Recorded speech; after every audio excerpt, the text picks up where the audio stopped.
Well, there we go. Hi, Patrick. Howdy, sir. How are you this fine Monday evening?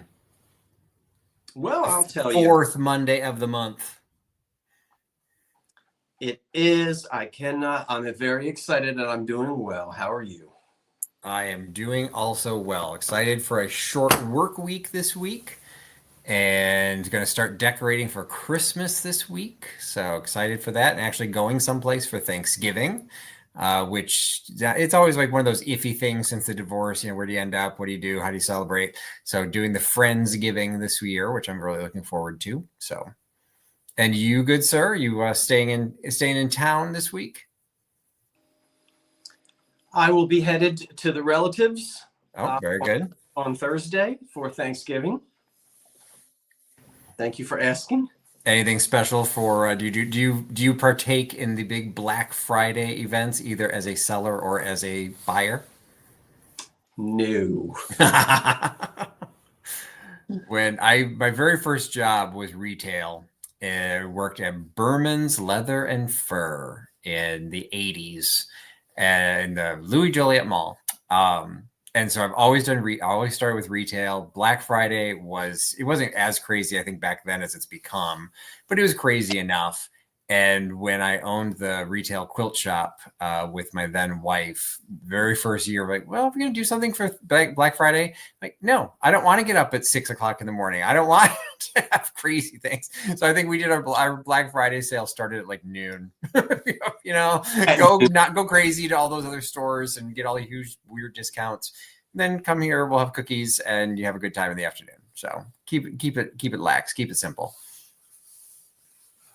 Well, to further answer your question, the only thing that I we'll see, and I'll let folks know to participate is possibly, since it is the shopping day, I might be able to throw together a drop sale that I would put on my channel for Friday.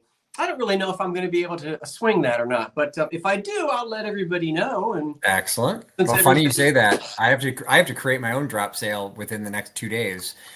Because every year for the past several years, Beth from Carolina Princess Sweet Treats and Pretties runs a drop sale through her channel, and she's asked me to participate, which is fantastic. I haven't done one with her. I haven't done a drop sale in ages, but I don't have the video done yet, so that's something I'm gonna have to do over the next day or two. That'll be on Thursday. Yeah, I sometimes regret when I announce I'm going to do something, because then I'm like, okay, I've announced it. Now I have to do it. They hold you to it. So, and I don't like canceling things. I really don't. I think in the last 3 years, I've only canceled a Monday night, not even half a dozen times. But anyway, it's work and I don't like to call out. There you go. But, well, we should, welcome everybody. I know we have a lot of folks that are coming here, and I'm so glad. I hope everybody realizes, and if you don't, spread the news. We're breaking the rules tonight. We're selling anything we want. And Patrick, did you see I did a preview and I put little clips of you in there? Yeah, I appreciate that. Well, you're more than welcome. I hope that folks came over and watched your preview. I did, and boy, you've got some nice things. I'm jealous of that frog, that German frog. It could be yours. The one that I bought from you is actually taking pride of place on our mantle right now. Oh, they were the birds? The lovebirds, yeah. Yeah. And so we put the lovebird flower frog up on the mantle. No bowl, we just put it by itself. And then underneath it is actually an architectural fragment from an old Indian sandstone building that also has lovebirds carved into the top of it. So it's kind of a nice little placement. Okay. Yeah, but I simplified the flower frogs. You helped me sell the bulk of them before I sold the house and moved. But I'm opening boxes like, oh wait, here's another one. Oh wait, here's another one. So when we decided to break the rules in the Unbreakable sale, I'm like, hey, you know what? I actually have one of these. So it will definitely be offered tonight. Well, she's a beauty, and the bowl and the separate frog, all 3 pieces. My goodness, it's lovely. Can't wait to see what it does. I can't wait as well. So And some just fun stuff. We got yeah, the elegant and the breakable, and we've got the fun and the unbreakable. So we do. we're going to mix it up. And just so that everyone knows, and you can help us out in the chat, we need your help. Excuse me, we need your help, everybody. When people join in, oh, I'm so sorry. Excuse me. Hey, remember, we're going 3 hours tonight, and it includes breakables. All right. I've got my table covered in glass tonight, so I'm back with the glass again. So we're here for 3 hours tonight, and we're going to sell, Patrick and I are going to sell 3 items each, or 3 lots each, I should say, and we'll toggle back and forth that way. I'd like to thank Karen Williams in advance. He's going to be inserting the starts and the stops. Patrick and I will call the winners. If you'll all please allow us to call the winners first before you congratulate anybody, we would appreciate that. It really does make it a lot easier. And of course, we use Pirate Ship. Patrick ships from outside of Chicago. I ship from outside of Philadelphia. I'm actually right across the river in my home state of New Jersey. And everything that I have sold from the last 2 sales is out in the mail, all of it, everything. I don't have a single thing here that I need to ship from any previous sale. It is out and on its way. I don't think that this would affect too many people here. I do have an issue right now with UPS. There are boxes of mine that have been sitting in a distribution center now, stuck for 3 weeks. And I've been working on that. Trust me, it has been quite something to work on that. But I don't want to get into it. But for those folks, I reached out to privately. So anyone else, everything is out in the mail.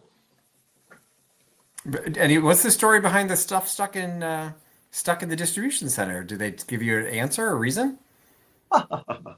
Well, no. But, Ugh. You have to go through certain hoops. You first look at tracking numbers, and then you go into your local store and you hear what they tell you. And I knew what they were going to tell me. And then you call the 1-800 number and you sit and you sit and you wait until you get a human being, which takes quite some time. And then you get a human being and you're still quite some time. Then there's callbacks the next day. And then I have to print out everything, including the combination to the locker that I received as a freshman in high school. And you drive to, I mean, it has just been, and I have to tell you, in the past, when a box has gotten lost, if it's less than $50, I just say, great, so long. That's the cost of doing business. Because I know I refund everybody. Yeah. I take the hit. I know what it is. And I think the system is designed to frustrate you so much. Absolutely. That you finally say, forget it. But I can't let this go because 3 of the boxes were headed to Australia. And so right now I'm looking at close to $1,000 that I will be losing. Oh. Yes. Wow. So, and my Australian customer has been wonderful. She is lovely. We've chatted back and forth she knows I'm working on this fervently. I even canceled dinner. I was supposed to have dinner with my mother and father. And I'm on the phone. I said, I can't get there. If I hang up on this UPS now, I will lose your spot in line. Right. I will never, ever. So I literally, the other night when I went to the movies to hear the silent film, I was supposed to have a lovely dinner with them in a restaurant first. And I said, I have to see you at the restaurant. I can't come to have dinner with you. And poor Philomena, Jenny. Philomena will be fine. Because it ain't poor Philomena, it's poor Scott, Jenny. Because if anybody loses the money, it will be Scott. I refund the full amount to any customer that ever has a problem. And I'm just ragging on. I know what you mean, Jenny, but trust me, it's poor Scott, not poor Philomena. Philomena will get her refund. What I'm hoping is that we can get those boxes. Yeah, get those released. Yeah. Oh wow. Well, good luck with that. Oh, it's been something else. And Jenny, in fact, Jenny, I just wrote to you before I went live. So I don't know if you've had a chance to look at your emails. Um, I don't want to discuss it personally now, like, but you can read your email, Jenny, and just you can write back to me. I wrote to you. Jenny says got it. So you can see that partially includes you, Jenny. Yeah, it happened. Things happen. Now, that's it. Well, the reason I've initially asked because with my day job, we have government contracts, and we were running into a problem with shipments to military bases. And it was this very interesting development that we kind of stumbled on. U.S. Postal Service was actually able to deliver to the bases. UPS was not. So Really? we were shipping all kinds of UPS stuff, and they were getting rejected and then returned to us. So we're going to be on the hook for having to ship them again, where U.S. Postal Service was able to get to the base. And so it was just this really weird combination. So I'm like, what would you have been doing that might have been held? You're trying to get it through international distribution. So that's a very different story. Oh, my word. Yeah. Well, I think we've got a lot of people who are saying hello. We Yes. had fun little chat there, but I think we've got 3 hours of selling coming up. Yeah. So we are going to get started in a moment. It is 11 minutes after 8.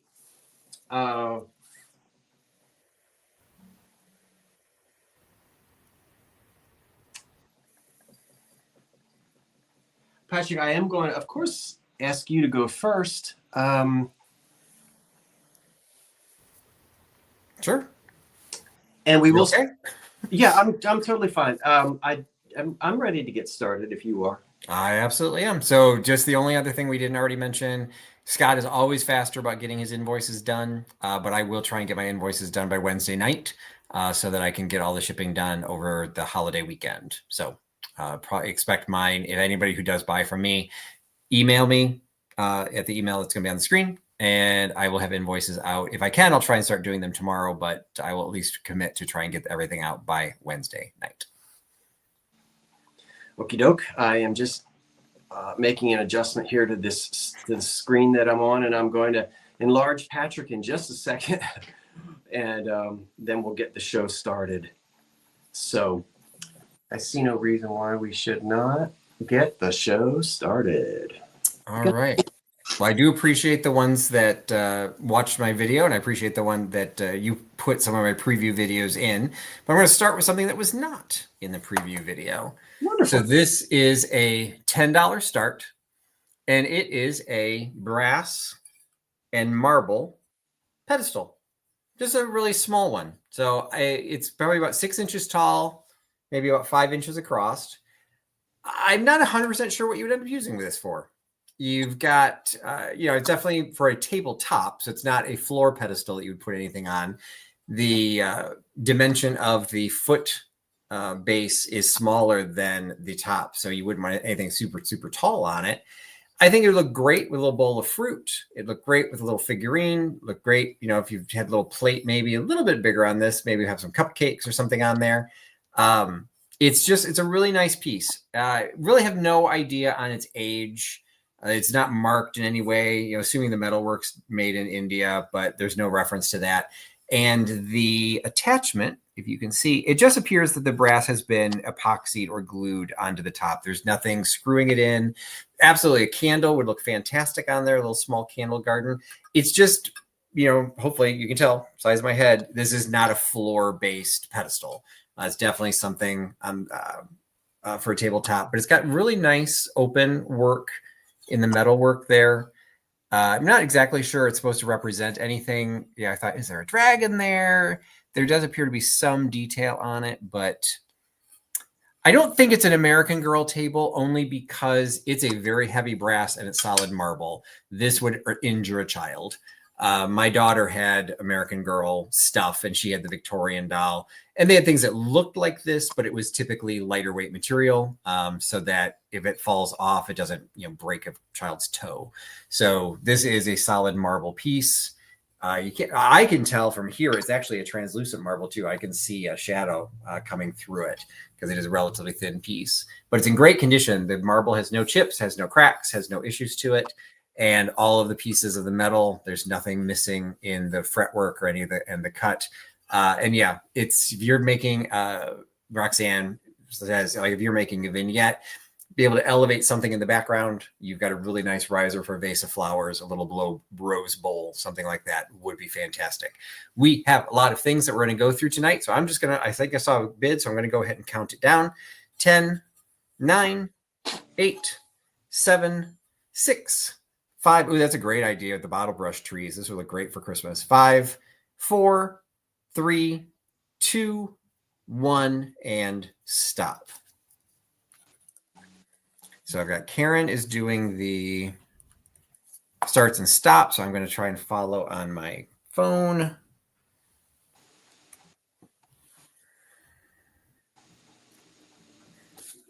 Oh, ceramic Christmas tree would be pretty on that as well. As long as it didn't get too big. All right. I see the stop, and it looks like Glenn Nocera is picking that up for $13. So thank you, Glenn, for picking That's that correct. up. And if I may just answer 2 questions very quickly. Someone asked, did I sell the North Star platters? No, I have not yet. They're down in the basement. I have not sold them yet. And someone asked if I live near New Hope, Pennsylvania. I live on the New Jersey side, not too far from New Hope, Pennsylvania. And thank you, Glenn. So I went from saying breakable to, that's like kind of breakable because of the marble, to a non-breakable. So I actually already had my Unbreakables set up before we decided to break the rules. So you've got some Unbreakables too. This is a $6 start, and it is a Ladies World vintage magazine from Christmas 1914. So we've got some age on it, but because of the age, it's true antique. It does have a little bit of condition issue. The cover has been separated. So the cover's in pretty good condition, by itself. It's got a little wear on the sides, but it's no longer attached to the body. So just, keep that in mind. On the back, you've got a fantastic full color ad for a Colgate Christmas movie. So it's like a little panel of comic strip all about the story of Colgate from 1914. So you can see what the packaging looked like and how they were marketing. Look at that. The Colgates for Christmas. Sample soaps and perfumes. I didn't know Colgate did perfume. So, a little bit of a different Colgate company back in the day.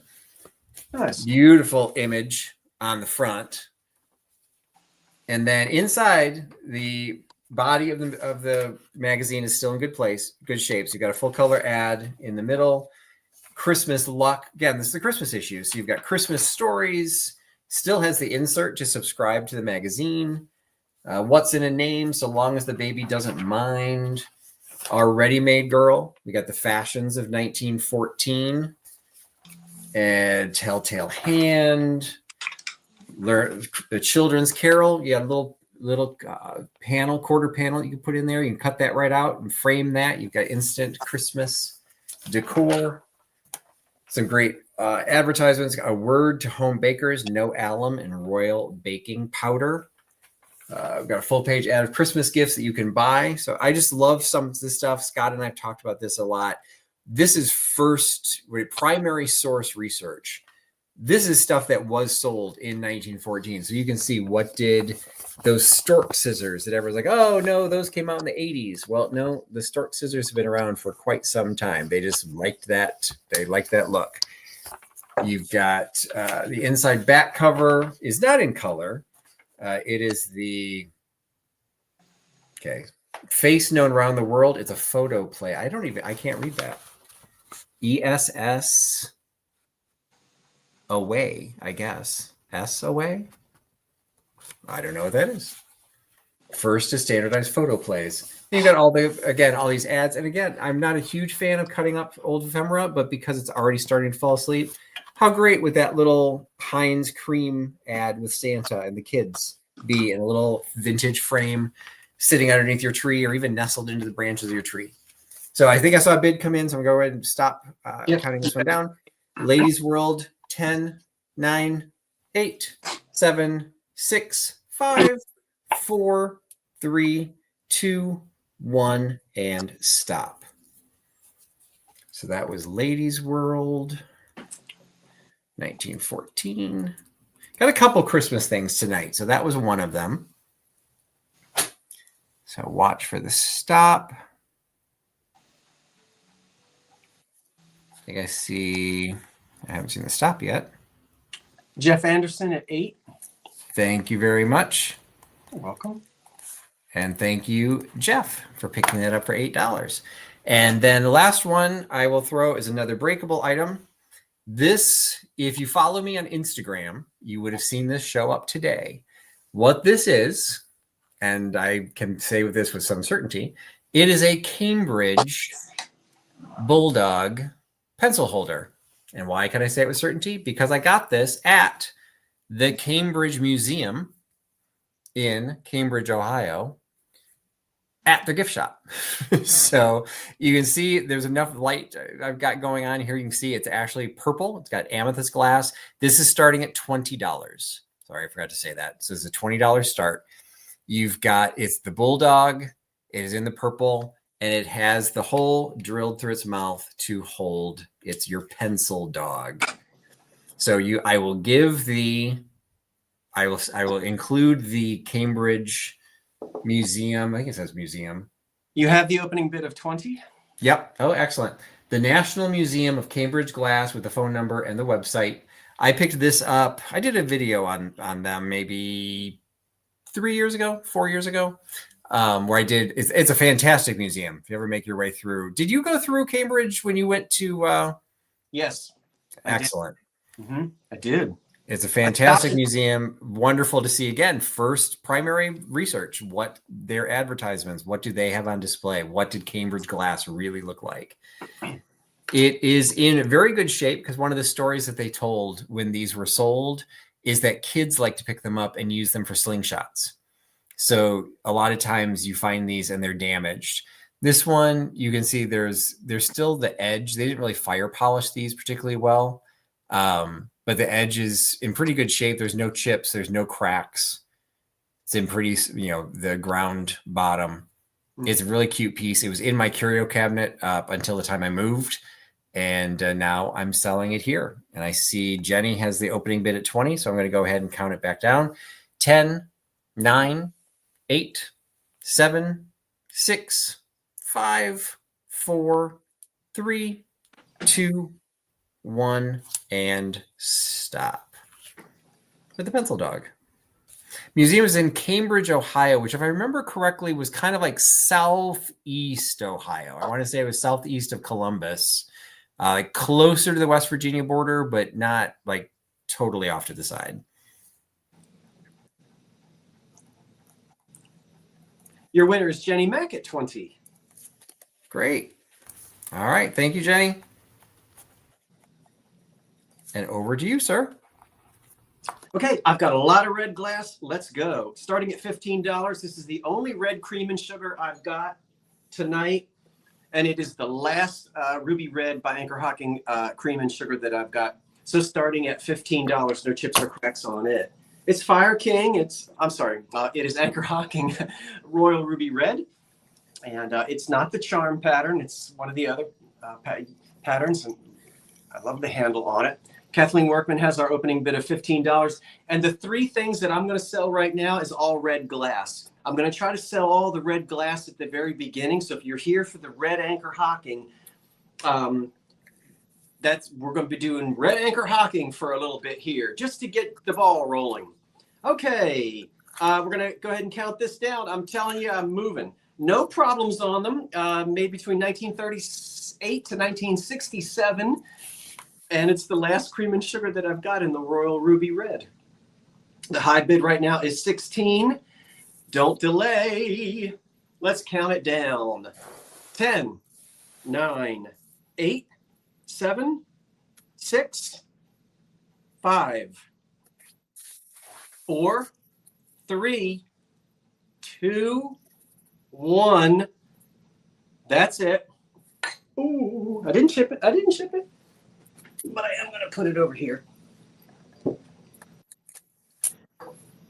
Okay, the Royal Ruby Red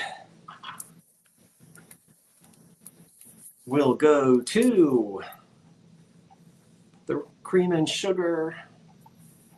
Kathleen Workman has the high bid of 20. I think Kathleen is our winner. Thank you, Kathleen. Kathleen Mavornin. At $15, I've got 2 vases. $15 for both of them. That's where we start. Everything tonight is an offer up, in case I forgot to say that. These are so pretty. Royal Ruby Red again, Anchor Hocking. Oh, I can hear the seashore. So cute little red vases. They did a lot of vases, a lot of different shapes. This pretty little shape is...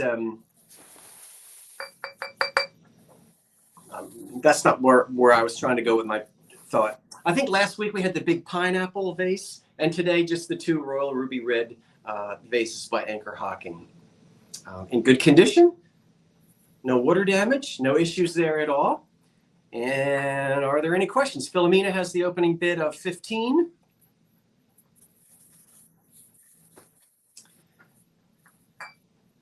Tell you, Philomena, I am a dog with a bone with that UPS getting those boxes. We're going to get this straightened out, Phil. I'm telling you what, Jersey boys don't give up easy. We'll straighten it out. We'll count these down now, right now. How old they were made between 1937 and 1967. Let's count them down. The high bid right now is 17. Lisa? 10, 9, 8, 7, 6, 5, 4, 3, 2, 1. That's it. Royal Ruby Red was introduced in 1938 to 1967. Okay, let's see who we've got here. If it ends up being Lisa, I need to know which Lisa you are. But I don't know yet. I'm waiting for the stop and we'll see. The stop is in there and it's Lisa. But Lisa, I don't know which Lisa or how to send an invoice to you. So you don't have to tell me publicly in the chat, but I do need you to send me an email because it just says Lisa. And then that weird stuff that YouTube has been putting in there. You will email me. Okay, Lisa, that's wonderful. So if you'll email me, Lisa, you got those 2 at 17, 2 red vases at 17. And Lisa, do me a great favor, if you will. When you email me, Lisa, tell me that you are Lisa and that you won the 2 Royal Ruby Red vases. And again, don't forget, I need your full name, your mailing address, the email that you used when you created your PayPal account. If you don't have a PayPal account, don't worry about it, but you have to tell me so that I can bill you as a guest and send you an invoice that way. So, okay, very good. Lisa, was this your first, are you a first time? If you are, round of applause. Next up, starting at $15, I've got 6. Love them. Don't have the big master berry bowl, but we've got the little ones for dessert, and you've seen these. Again, no chips or cracks, and I've got 6 of them. These, thank you, Lisa. Lisa is new, and this is her first purchase. Round of applause for Lisa, and then reverse. Okay, 6 of these. They start at $15 for all of them. They have a lovely pattern, as you can see. This is Anchor Hocking Royal Ruby Red. And these are lovely 2-tab handled little dessert bowls, and they're small. And you can see that here's the stack of all 6 of them, and they're all in the same condition, and they're just lovely. I will give you the measurements quickly. I love the little tab handles. Without the handles, they measure 4.5 inches across. Yeah, so without the tabs, that's 4.5 inches. Just a little sherbet dish, really. Pretty. And there is, if you like these, you can also find there's a large bowl that'll match it. What they used to call a master berry bowl, the way they used to say that. So that's where we are with these. Charlotte has the high bid right now of 16 on this. And we'll go ahead and we'll count these down. Ready? Here we go. 10, 9, 8, 7, 6, 5, 4, 3, 2, 1. That's it. We'll wait for the stop to come in, and then we'll tell you who the winner is. And then I'll punch it on back to my dear friend Patrick. 6 red handle desserts. There it is. Okay. Well, actually, in the meantime, I'll at least do that. And we're everyone trying to claim at the very last minute. Watching for that stop. It's a race. And we will be going quickly because we've got a lot to go through and we've got 3 hours to do it. So don't hang out too late till the end because you may risk losing out. There's the stop. Kathleen Workman gets them at 21, I think. That's what I see as well. Okay, Kathleen, thank you so much. And again, when it comes back to me, there's more Royal Ruby Red for Christmas. And so thank you, everyone who placed your bids. I appreciate that. Patrick, you got the floor. All right. I'm going to do my prime lot. Go ahead and include it now while we still have the primary crowd. I'm sitting on my hands. So this is an $85 start. So $85 gets you the figure, the flower frog itself, and the bowl. I'm going to set this down. I show it individually, but it starts at $85. So this is Lucretia, and Lucretia is from Walter and Sona. So it's a German glass manufacturer. I tended to lean toward the European manufacturers. Nothing wrong with Cambridge, nothing wrong with the traditional draped lady and all the bashful Charlotte and all the ones that go with it. But the detail that goes into some of the German ones, I'm keeping a Polish one. Just look at the drape on her clothes. So she's not a nude lady. She's demure, but just even the detail, you can tell what kind of cut, the sweetheart neckline that she has, the individual fruits that are in her basket. It's not a flower basket, it's a fruit basket. And you can see the individual fruits that are on here. She's in fantastic condition. You can tell by her hair. It is a little bit longer, but again, this is European. But you're definitely dealing with the 20s/30s. This is the insert. So when this was originally sold, you could buy her and then just buy a decorative mount, and it would just be a figure, for your mantelpiece or whatever. She could be on her own. In my case, I have her as the flower frog. Mm-hmm. So this is the flower frog that she sits in. I'm going to separate them so I don't drop her. I show the flower frog. So this is, I forgot to count, 1, 2, 3, 4, 5, 6, 7, 8, 9, 10, 11. So it's an 11 hole flower frog.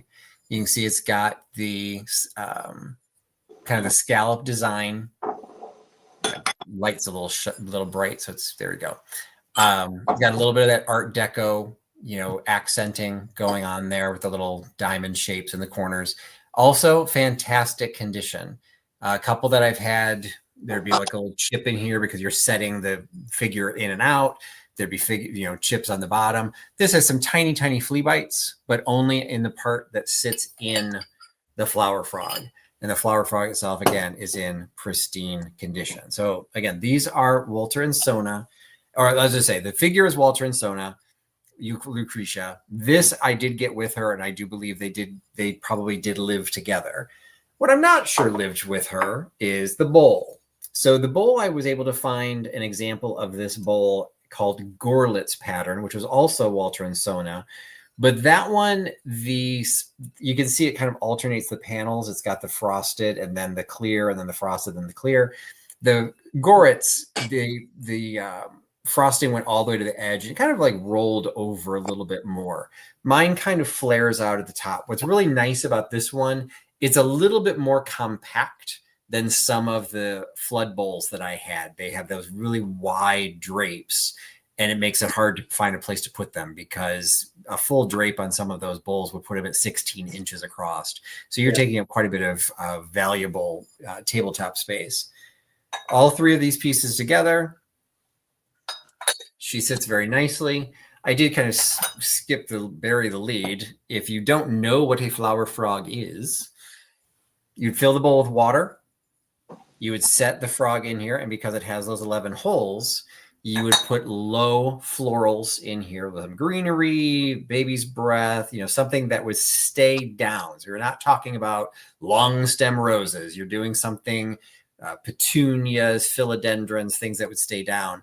So then when you put the lady in there, she is centerpiece to a little floral garden that would be held in place by the flower frog. So It's an absolutely gorgeous piece. Trust me, I do not get rid of her easily.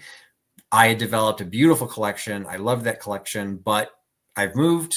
I'm focusing on other things now. So I kept some of my favorite pieces. And although Lucretia is beautiful, Lucretia needs to find a new home. So I think I've spent enough time on her. I will go ahead and count her down. 10, 9, 8, 7, 6, 5, 4, 3, 2, 1, and stop. So I saw a couple bids come in, so somebody's going to give her a good home, but I will watch for the stop and see who is the one who gets her.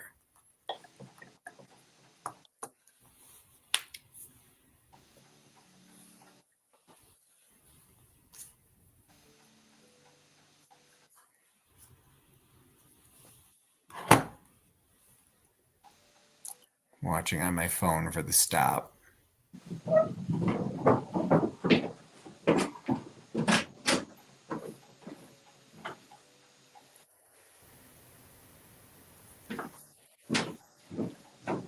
All right. Looks like Jenny is picking that up. She gave several of my others a very nice home as well. So I hope Lucretia will recognize some of her former friends from when I had them here. So Jenny picks them up at 175. Thank you so much, Jenny.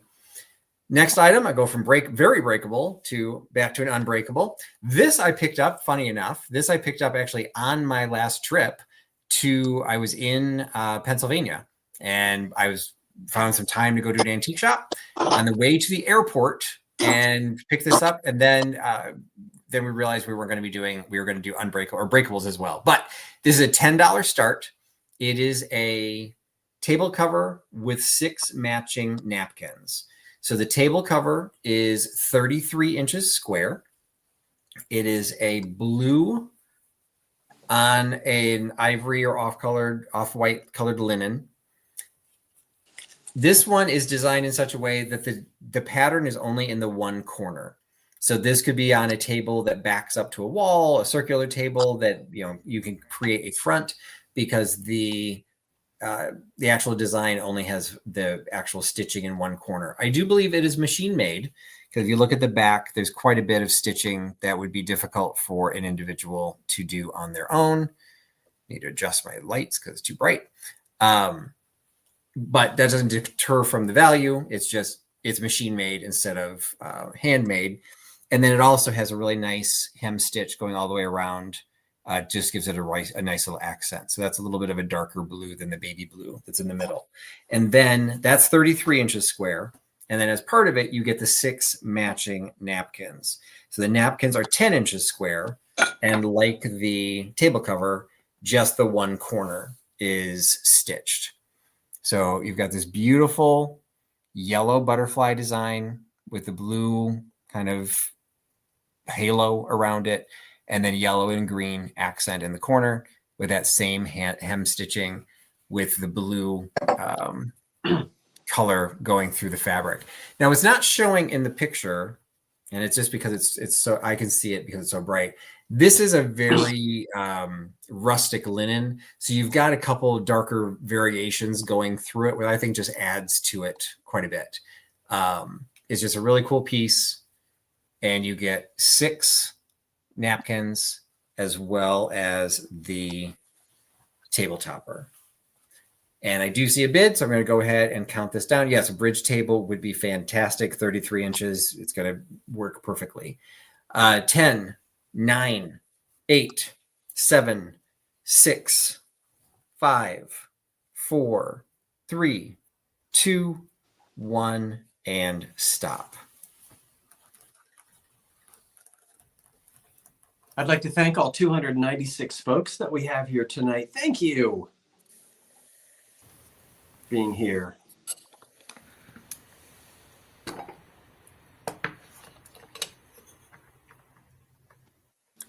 So as I'm pulling up my next item, I'm watching for the stop. So the first one I put in my video, so there's the stop. So it looks like Elena Cunningham is picking that up for $10. Beautiful. Thank you so much, Elena. So the first, obviously Lucretia had been in my video, so hopefully you saw that, and that's Scott highlighted that as well. The tabletopper I had not done any promotion for, but if you follow me on Instagram, you saw the promotion for this. These are my last butter pats, and this is a $10 start. And what you get for this $10 is 1, 2, 3, 4, 5, 6, 7, 8, 9, 10 butter pats. So these, for those that don't know the backstory, I went to an estate sale a couple of years ago, picked up about 300 butter pats. It was someone's entire life's collection of butter pats. And I've been selling them in my booth for $3 each. They actually, most of them still have the price tag on them, $3 each or 4 for 10. So we're just going to, these are all that's left. I've got 10 left. So we've got a clear glass one. Okay, I'm going to adjust this. Why is this? It's too bright. We've got a Asian style, and this has the textured paint on those. This is probably the oldest one. So you've got the octagonal design with the blue and white. This was actually used by my sink for my rings. I have something else now, so I'm adding that to the collection. I actually have two that match. A white with the gold trim, but you can see one has not aged as well as the other. So you've got one a little bit chippy compared to the other one's a little bit brighter. So even though technically they're the same pattern, this would fall into the mix and match category. This one might be a little bit later. I think this might be going into the 50s or the 60s because it looks like a wedding china with that floral gold trim. But you can even see there's an embossed scallop going around the edges, white. This one does not have a maker's mark on it. This one's probably one of my favorites. It's just some really pretty colors. It's got the Greek key design as well as some floral designs on it. And this one does have a mark on the back, but I have no idea what that mark says. This one I have a feeling was Hotel China. I think that is a hotel's logo, PH. I'm going to assume it's PH. You have a bit of dollars. Excellent. And this one is Noritake. So you've got Noritake, Japan. So that one is a little bit heavier weight. It's not earthenware. It's still porcelain.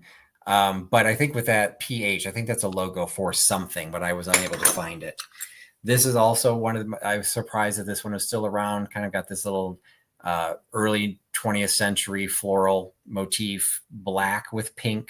Just a really cool. All of these are fantastic for, that's true, Peninsula Hotel. You can put votive candles on these. I mean, they were originally designed for butter pats, but you don't want to put butter on them. These just look fantastic. As I said, I had these next to my sink, and I put my rings on them. You know, when I would wash my hands or when I went to bed at night, I took my wedding ring off. So this one is bone porcelain because I can see my shadow through this one. And this one also has a maker's mark of Silesia, so German. So you get all 10 of those. I think I saw one bid come in, so I'll go ahead and start counting these down. Yep. 10, 9, 8, 7, 6, 5, 4, 3, 2, 1, and stop.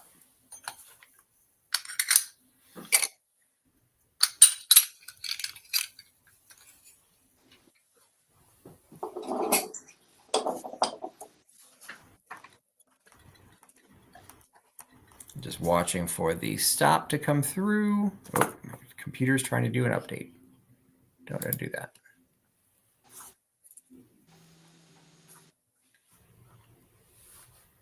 And this frees up some space in my booth. I had kept getting the box was smaller and smaller and smaller as I sold them. And this was the last batch, and now I freed up a shelf space. All right, see the stop, and it looks like Lucas is getting those. And I apologize, Lucas, I do not recognize your name. So if you could email me before the end of the show with your shipping information, I would appreciate it. And back to Scott. Okay. There it is. Okay. Next up, starting at $20, I have eight. 4 that size and 4 that size. So 8 altogether. Anchor hocking, royal ruby red. This is the purple pattern. And they each hold, you know, these are little, maybe 3 or 4 ounces. They're just little cordials or wine. You know what's interesting though? Well, I'll tell you what's interesting, but starting at 20 for all 8 of them. So I'm only holding up 2 of these and 2 of these. So for the dining room table. But you can see the 2 different sizes. And what's interesting is that we're used to this type of wine glasses that we serve today, but that piece right there, believe it or not, was manufactured as a wine glass, and it holds 3 ounces. They didn't advertise it as a cordial. They advertised it as a wine stem, and it's 3 ounces. So it's different times. So there's no reason why this couldn't have been for wine, even though it's only about 3 or 4 ounces. So, yep. So all 8 of them, no chips or cracks. Any interest in these? We'll give it a second.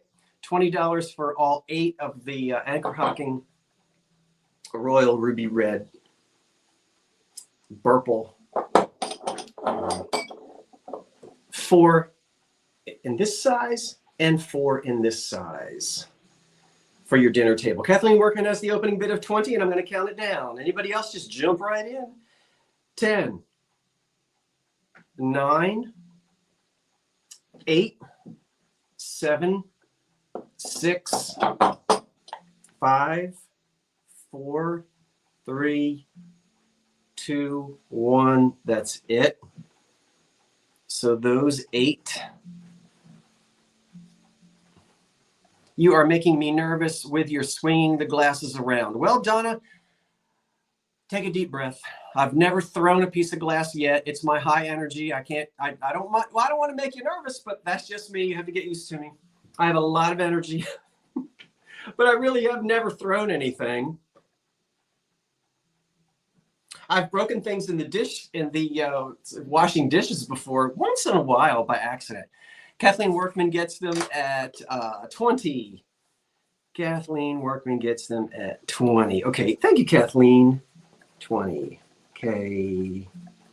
Workman. Okay. Next up, I have 4. We're going to go $12 on the set of 4 Royal Ruby Red Footed sherbets. So here are 2 of them. And again, I've got a set of 4 of them. And the 4 of these will be... you are welcome, Kathleen. The 4 of these, it's a $12 start. So what is that? $3 each.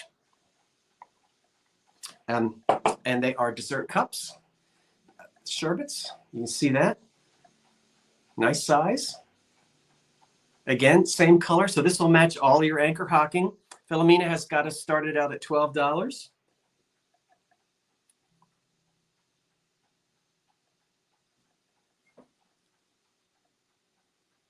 Lovely to mix and match this with the forest green, as you all know, I'm sure.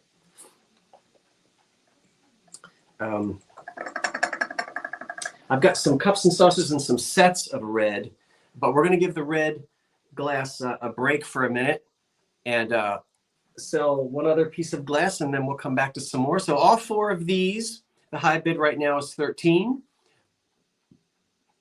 No condition problems on them.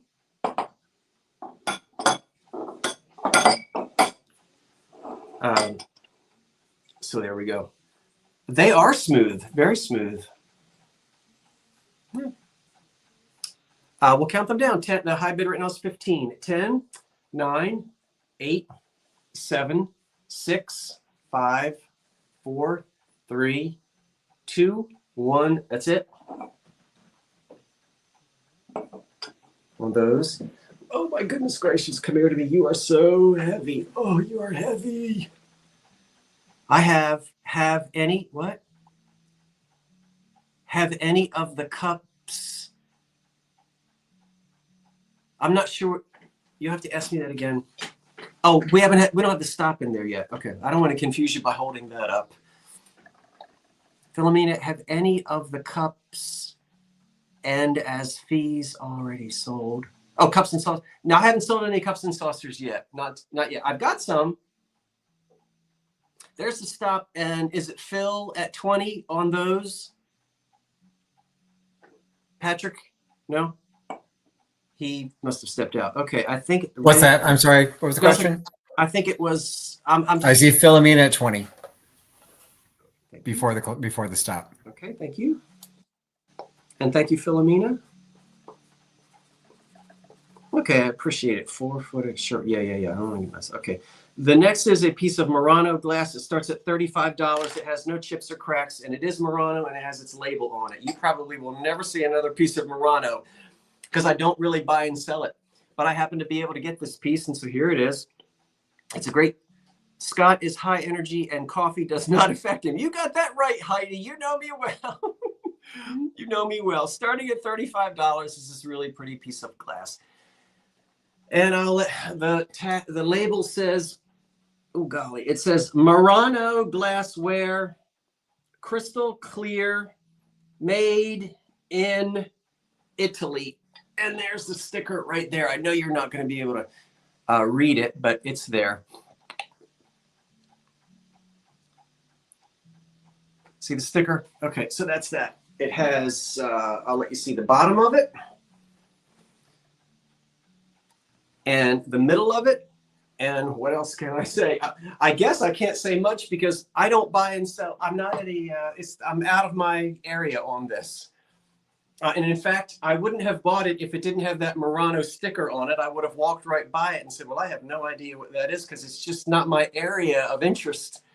But since I saw the sticker on it and it said Murano, and I thought, well, everybody's always talking about Murano glass, and it is pretty, isn't it? I thought, well, why not?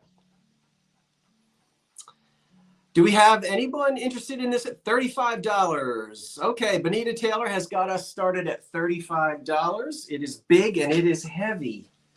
Patrick, do you sell much of this type glass? I feel the same as you do. And I like art glass. I have an art glass collection, but I like to know about it.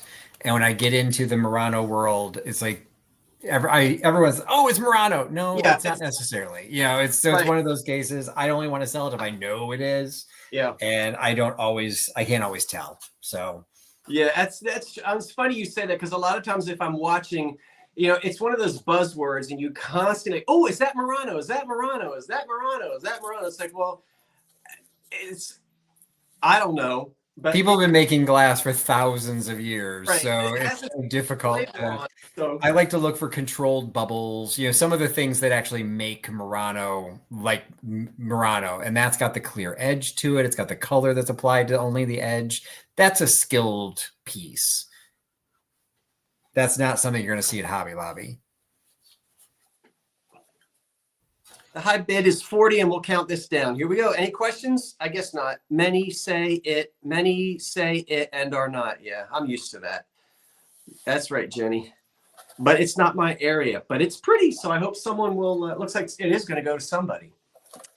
10, 9, 8, 7. I'll double box it too. 6, 5, 4, 3, 2, 1. That's it.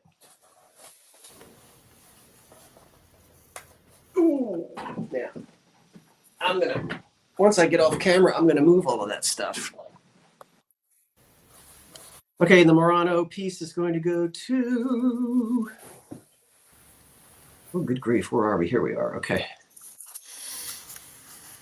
Waiting for that stop to, oh, I guess I can bring, there it is. We have 315 folks here tonight, my good friend. Excellent. And I appreciate everyone spending their Monday nights with us. Connie at 50, and Connie, I have your name change and I have your address change, so we're good. In fact, I just put 2 boxes. 2 boxes went out to you yesterday. I think 2 boxes. Anyway, it's Connie at 50.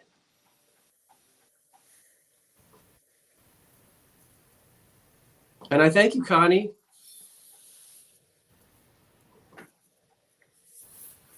Patrick has the floor. All right. Thank you, everyone. This is the next piece I'm going to be offering. This is also for my personal collection, and this is a $45 start. So this is, and you actually, if you look right behind my head, I have a collection of Austrian porcelain from early 1900s. Most of it is RSTK and Stellmacher, and the two pieces that are over my head, those are both RSTK. This one was added to my collection because it definitely had the look. I liked it because it was a little bit taller. That's also why I like this piece here is the tallest piece I have is just very impressive looking. But this one is Robert. Come on. How are we going to do the lights here? Robert Hank. So you can see, there we go. You can see it's upside down, but you can see this stamp on this. R.H. Marguerite. So this is Robert Hank. Robert Hank Studios was late 19th century. I think it's 1892 was when they started and ran into the 1930s. But this one has the Made in Austria stamp on it. So this is prior to 1918. So this Turn Teplitz is the area of Bohemia where this was made. After World War I, that area became part of the Czech Republic. So the fact that it was still said made in Austria means it was prior to the end of World War I. It's a beautiful piece. Again, because it's from my personal collection, it is in beautiful condition. Again, I simplified the collection down, and one of the things that I decided to focus on is keeping with the Stellmacher names. So as beautiful as this piece is, that's why this one got selected. It has the daisy motif on both the front and the back.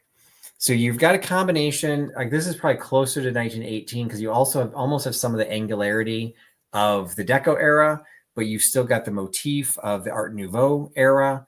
It's, you know, you've got a piece that's crossing multiple aesthetic movements, and it's got a really pretty cream-based color, and then the colors on it are this I would say would be the front. You got a lot more of the yellows, greens, the white. I'm really got to figure out what to do with my light here. There we go. That's better. So you can really see it's just a really nice light cream colored base that shows the white very nicely, and some nice detail to make a differential in the way the daisies themselves were made. This style of porcelain I just loved. When I first saw my first piece, I still have that downstairs. It just really spoke to me. I'm a porcelain guy. I definitely, as much as I like the Unbreakable sale, that's because I like to be able to ship things easily. I love breakable stuff. And this was a very nice piece added to my collection. It's in several of the videos that I did. And it's just, you know, it's functional. You want to use it as a vase, functional ewer, whatever you want, but it's primarily a decorative piece. I did see a price come in from Christina, so I'm going to go ahead and start counting it down. 10, 9, 8, 7, 6, 5, 4, 3. Yes, it's a bisc. 2, 1, and stop. And pretty much all of the Austrian porcelain are kind of done in the same finish. It's a really soft matte finish, which looks great with the right environment. Ouch. So I'm glad that that is going to go to a good home. I'll watch for the stop to see whose home it's going to go to. Get ready for my next piece. So it looks like Christina is picking that up for $45. Yes. And Christina, I apologize. I can't remember if I recognize your name or not. So again, just make sure you send me an email so that I know where I am shipping that. The next item was something that I did put in my promotional video. This is an $8 start. So packaging, full disclosure, is in pretty rough shape. You've got a package of 4 records from the Trade a Record, and it has the Record Guild of America. Looking at the age, this is a 2-digit zip code, which were introduced in 1944 and ended in 1963. So we're in the late 40s, 50s, early 60s. But that's not what you're buying. Well, you are buying it, but that's not why you're buying it. What you're buying are some fantastic photo records. So they claim that these are unbreakable, so that's why I picked them up. So this is the unbreakable portion of the sale. But check out the art on these records. So they still have the hole in the middle. And, so I guess you put these on a 33. It doesn't say what speed they're actually supposed to be run on, but I don't know what speed everything was running in the 40s and 50s. I'm assuming 78, maybe even. I don't even see that there. I mean, I guess there are some grooves on there. I assume they're playable. So we got Blue Tail Fly with vocal and full orchestra. On the back, you got the Campbells Are Coming, Clementine, the Arkansas Traveler, Pop Goes the Weasel. Now that's going to be in everybody's head. Turkey in the Straw, which I think any child, and you can see this is the one that's probably in the worst condition. The artwork is starting to peel a little bit from the top there. We got Turkey in the Straw.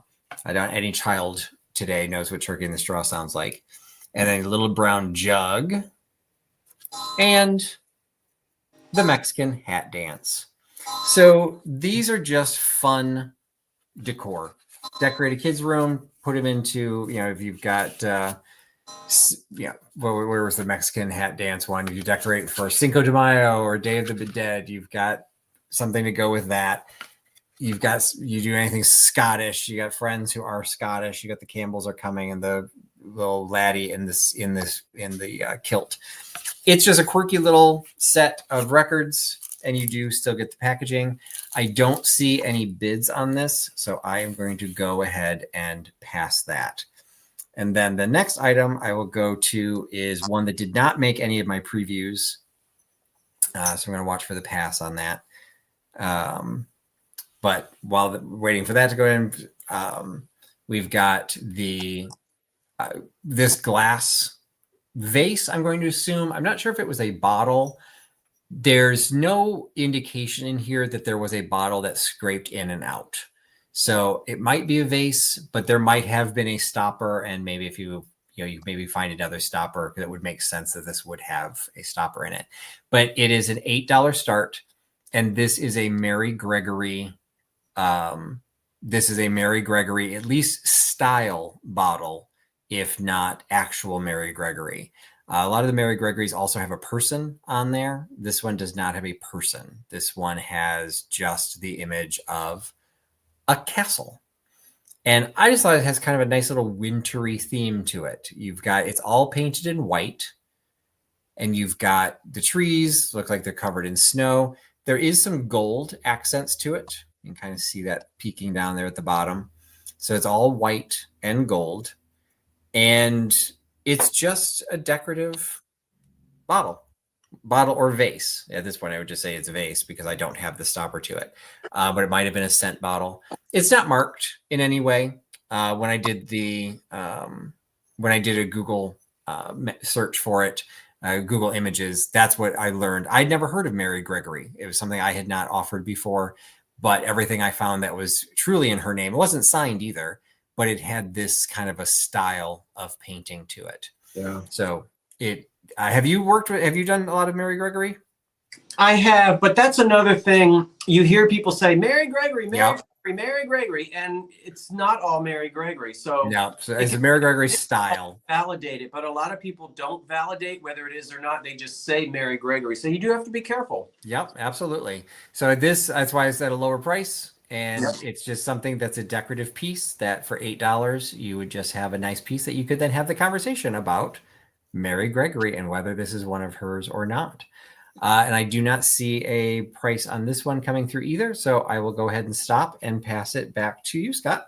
It's funny, Patrick. It's kind of like, George Washington slept here.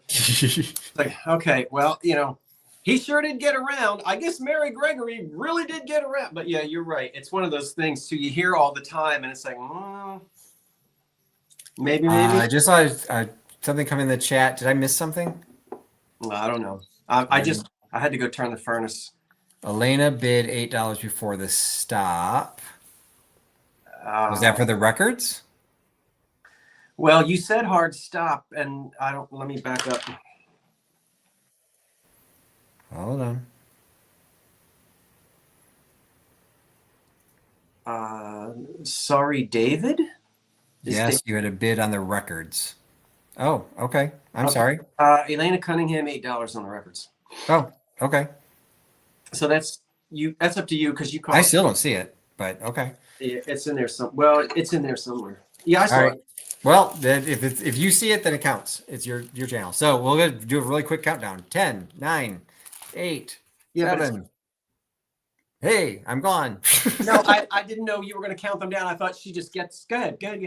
No, I mean, if anyone else wanted to try and sneak in because I only saw the stop. So Yeah. 10, 9, 8, 7, 6, 5, 4, 3. Oh, Karen said it was after. Okay. I'm gonna count Karen. If we want to do this later, I don't want to take up the time. Scott, you were already ready to go, so go ahead and take it. Thanks, Karen. Let me for Pete's sake. Okay. All right, let's do the cups and saucers. $19 4 cups and saucers. $19 for 4 of them. This is again the Royal Ruby Red, and they have dust on them. So I'll let you see one, but I have a set of 4. Again, it's not the charm pattern, but it is the Anchor Hocking red.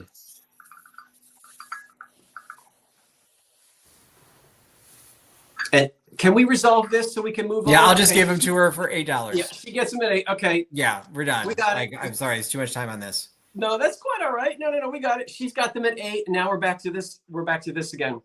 Okay, so the cups and saucers, there are 4 of them. There's the saucers, and there are the cups, and it's the Hocking again, red. So they're. Let's see. Now you can get nervous. Okay. Just playing with you. Got to count them down. The high bid is something. I think we have a bid of 20. Yeah, you're fine, Elena. Don't apologize. Okay, so that's who got them. I couldn't figure it because I still don't see it. So that's who got them. It's great. Counting these down, 10. The high bid right now is 20, I believe, and we'll count these down.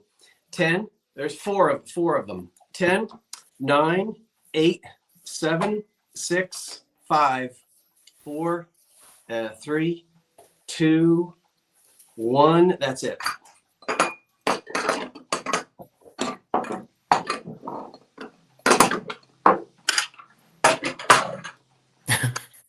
Don't take it out on the glass. Huh? Don't take it out on the glass. Your microphone's right there, so it seems like you're beating them up. I know, and everybody always does that when you film in a store. Why do you bang everything? And it's like the camera.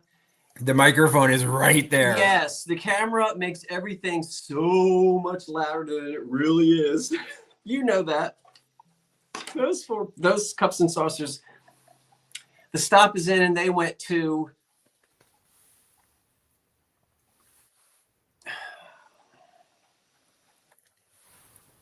Philip. Mina at 20.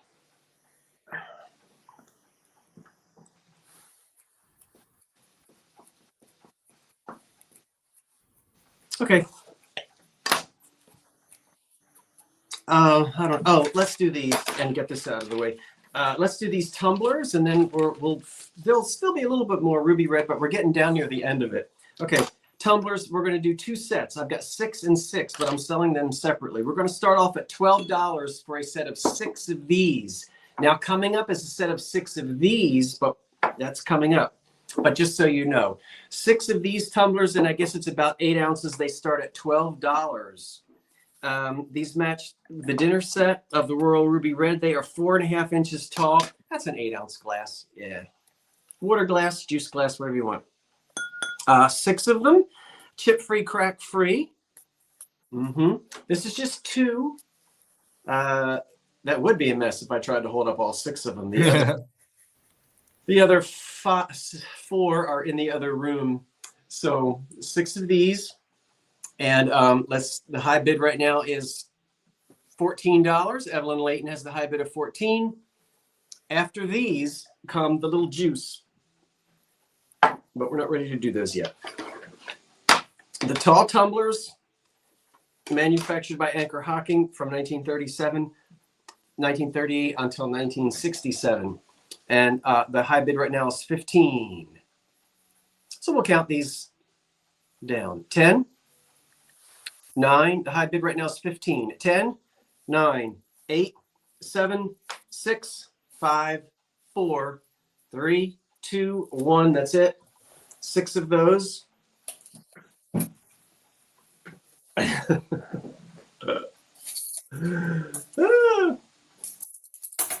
Okay. And then next up is going to be 6 of those. And that'll be my 3 for this round, won't it? Yeah.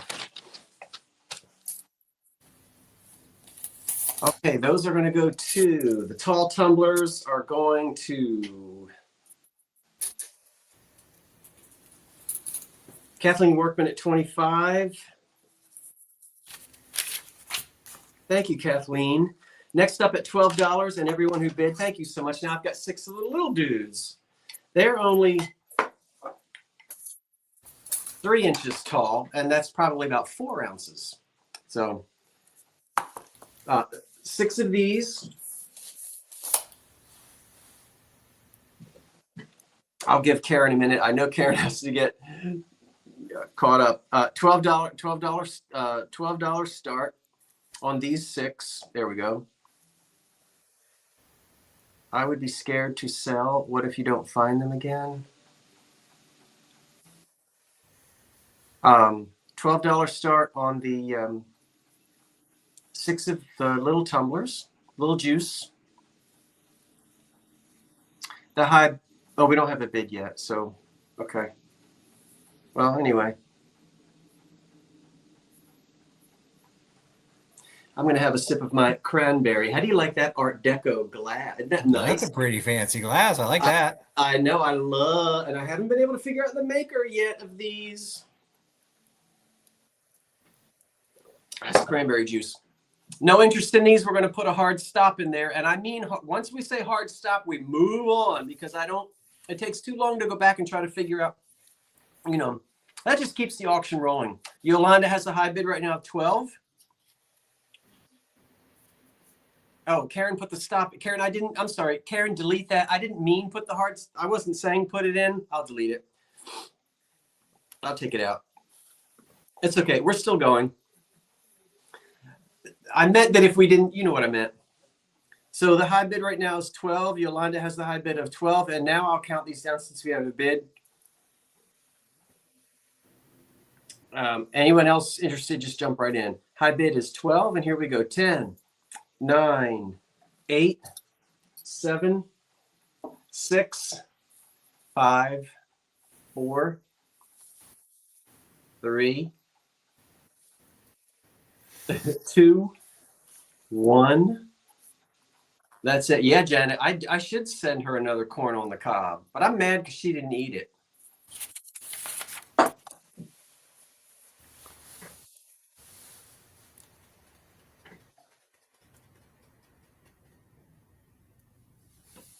She ate those peppermint patties I sent her, but she didn't eat that corn on the cob. Where did you send corn on the cob? Oh, it was just, I was playing with her. Yolanda Sherpy gets them at $12. Thank you, Yolanda. They are yours at 12. And Patrick has the flower. All right. My next item is also one that was in the preview video. This is, I'm going to hold it as a set first, and then I'll take them apart. It is a salt and pepper shaker set, and this is a $10 start. So what you have is a bartender and a person drinking and a jackass, which refers to there is one in every bar. So this is a 3-piece set. The 2 individual salt and pepper shakers separate out. So you've got the donkey with a little blue bowler hat, I guess. Got gold on there. He's in pretty good condition. So I don't know if he was cold painted or if he was actually fire painted. Normally these are cold painted, but he's in really good condition. You can see he's still got a little bit of dust on there. I should have tried to wipe them off, but I was afraid to wipe off any of the paint. Even got the little toes on the jackass, and to stoppers. Now it has like the little bit of a thing here. It's not a chip. It's like it was glued to something and it's still on there. So I don't know. You might be able to sand that off, but it's added it onto the glaze. It's not removed from the glaze. So you get the little donkey or the jackass, however you choose, and then you've got the drinker. He's why I think they're cold painted, because those lips are in a little rough shape, and so are the eyes. But you never know. Of this age, I don't think the piece was marked. It's redware. It's easier to see on this one. And I wondered the same thing, Patsy, if that was supposed to be some sort of a Democratic blue hat, blue donkey. But I don't make him the Republican, so I don't really know what this was supposed to be. But he's got gold shoes on, some really nice. The only thing I feel is odd about the way he was painted was his beer mug kind of matches his coat, like somebody forgot to paint it a slightly different color. But the shaker part is in the back of his head, and it has, I think these are replacements, but this is a rubber stopper, and I don't think I showed the donkey one, has it in his backside. So this one they're both 3 holes. So you can decide whether one's salt and one's pepper. And then this is the holder. And I think he's kind of the coolest piece out of all of them, because there's some really nice detail put into the drinking, the alcohol bottles on the back, the upside down, goblet.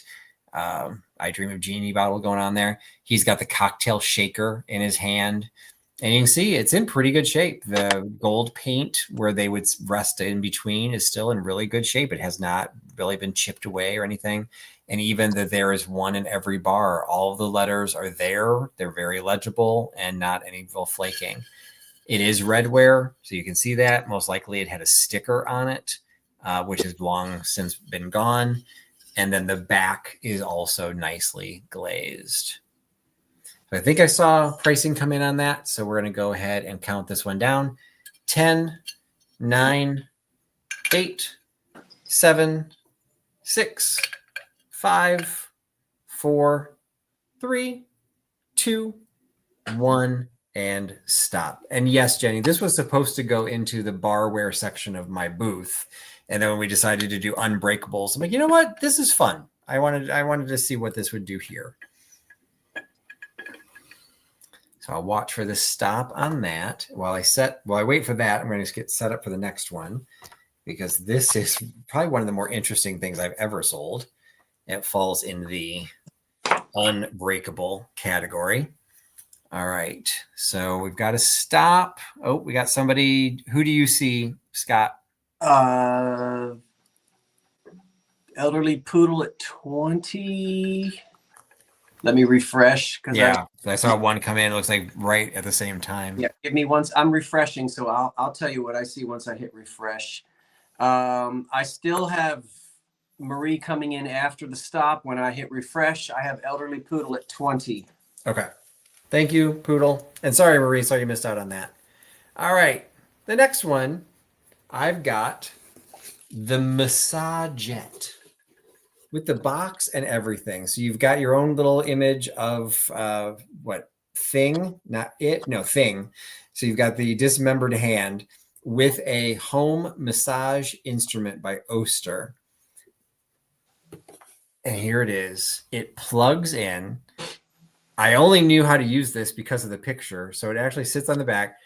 It is currently plugged in. There's a power switch on, and we'll see what the microphone picks up on this.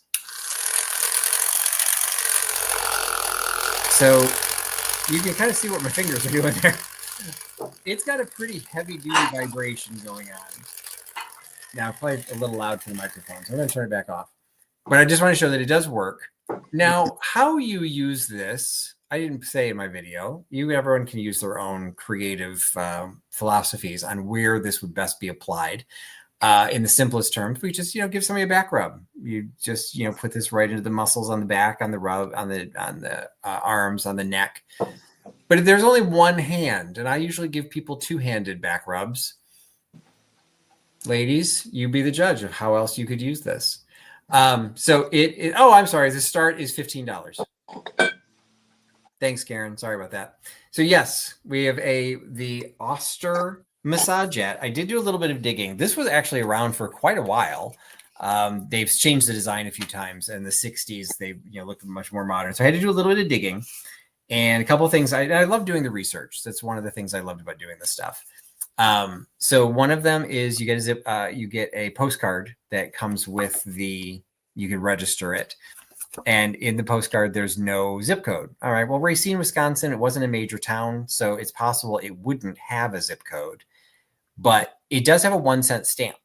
So postcards became 2 cents in 1952. So this has to be prior to 1952. But the other thing, there's no zip code on the card, but this is where you're supposed to put where you purchased it, your owner's name, your address. There's no place for a zip code here either, which means there is no zip code. So that means this is prior to 1944. So I would say I did find another one online, and they said the 40s, but I would say this is early 40s. So you get that. You get the guarantee. Can't tell you if it's still valid or not, but it gives you the information on what you need for the guarantee, and use only on 110, 120 volt current. I just plugged it into, I did plug it into something that has one of the trips to it so that it would, in case it didn't work, but I doubt you can still get the replacement parts for 25 cents. It's as clean as you're going to get. It is a machine, and I would question whether it was ever used, because the paint is actually in perfect condition. And the little metal straps I just slid in, but they do come off on the edge. They're still springy. They do exactly what they're supposed to be. I don't see any bidding going on for this one. I think a white elephant gift, I think it'd be a hilarious addition. The only other thing you get is the original hang tag. This is a genuine Oster Massagette. It is an electrical mechanical aid to massage. With it, you can give massage treatments at home to yourself or to others. So again, make your own decisions. But I have no takers on that. I will go ahead and pass that and go on to the third item of the set. This one was also in the preview video. So this is, and I had a hard time showing this in the video too, but this is bubble glass. So this is a $15 start.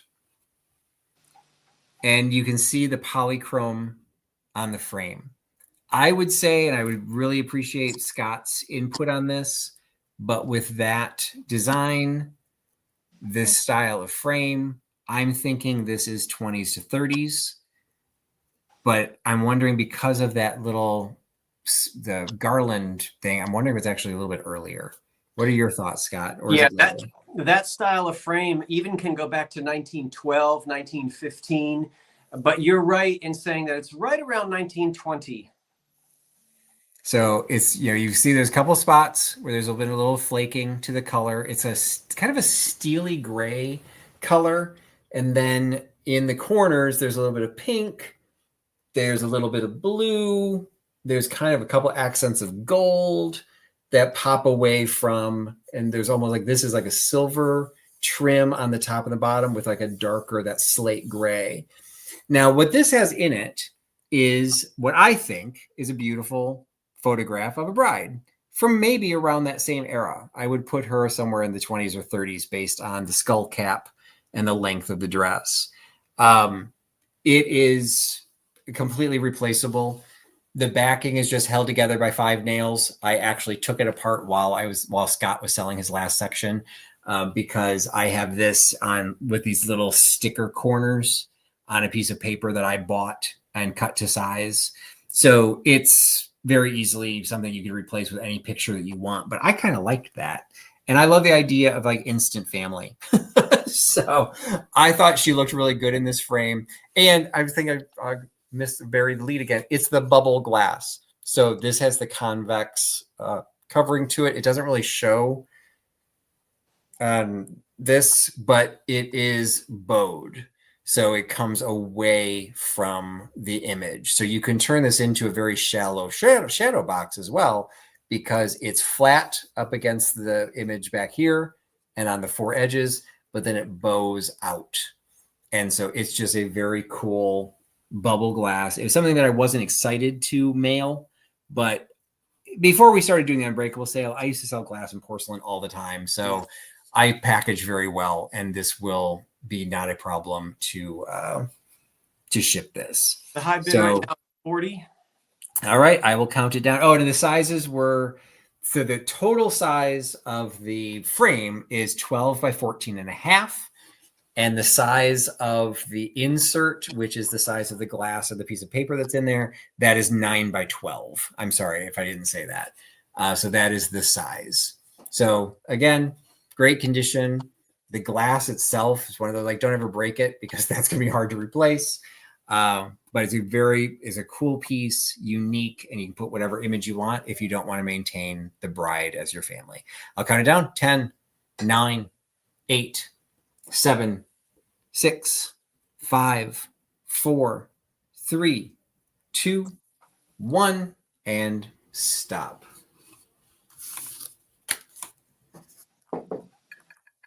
And that was my third. Oh, okay.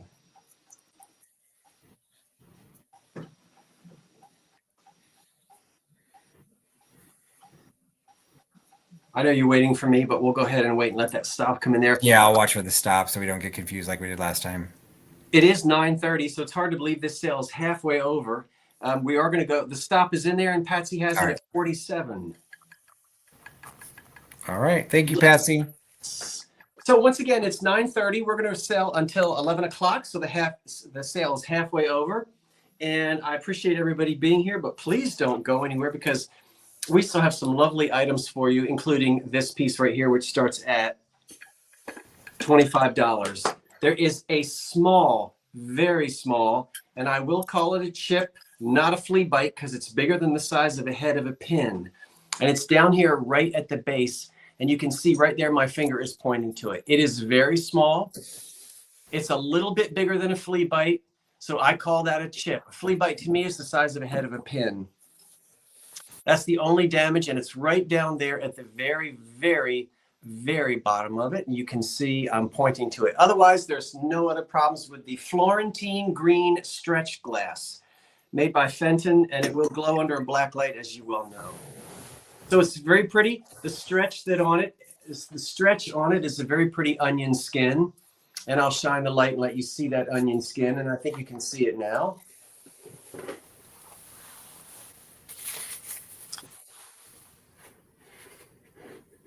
I'll turn that off. It's a small candy dish. Fenton called it Florentine Green was their name. And it's lovely. It's blown into a mold, and so it will have mold lines. This was a 2-part mold. No, this was a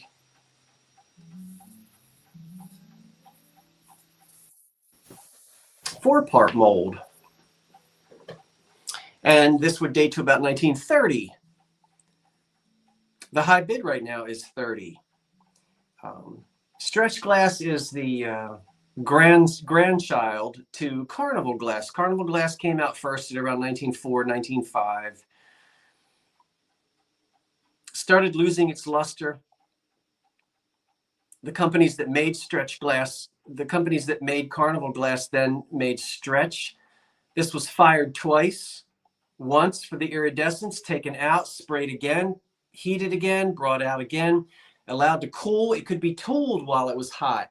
And if they monkeyed with it while it was hot to mold it into some kind of a shape, you get those really pronounced stretch marks. If they just spray it and let it cool on the leer, then you get the onion skin. And you can see on that, this what we call onion skin collectors. And it looks like oil on water. That's that iridescence. And if it didn't have that onion skin, we would just call this a piece of iridescent glass. Yep. So I've told you about it. If there are no questions, I'll give you a second. The high bid right now is $35 on the beautiful green stretch. There it is.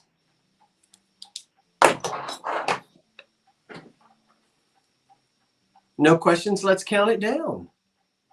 The high bid is 35. 10. 9. 8.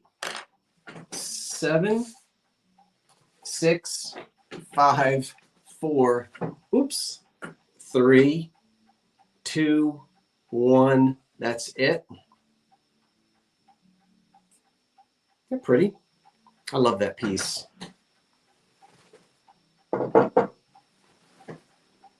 I love all stretch. But Florentine green, Heidi, fix your bid. Give Heidi a second because she put, unless those are just the numbers that YouTube put in there. I know she did. I know that's not a bid of 2,938. Heidi, were you trying to bid? If I'm going to have to let Nan or Jay have it at 38, unless Heidi was. That might be the. I think that's just the extension of her name. Oh, okay. You think you? Okay, yeah. Yeah, it's all part of her title. Yeah. Well, YouTube puts these weird numbers. Yeah, it's Heidi Home 2938 is actually her whole. A whole lot of people. Handle. A lot of these names are getting all these weird numbers in. Yeah. It's very, very annoying, isn't it? And confusing. That goes to Nanner J at 38, I think. Nanner, would you go ahead and email me? Because I know I don't know you. I'm glad to have you. Or do we have another first-time bidder? Please email me tonight, Nanner, because I am known to wake up at 2 o'clock in the morning and do invoices. Or 6 o'clock in the morning and do invoices. People have gotten invoices from me at 6 a.m. I wake up and I start working. So thank you, Nanner. I appreciate that. Let me write this down. And it was yours at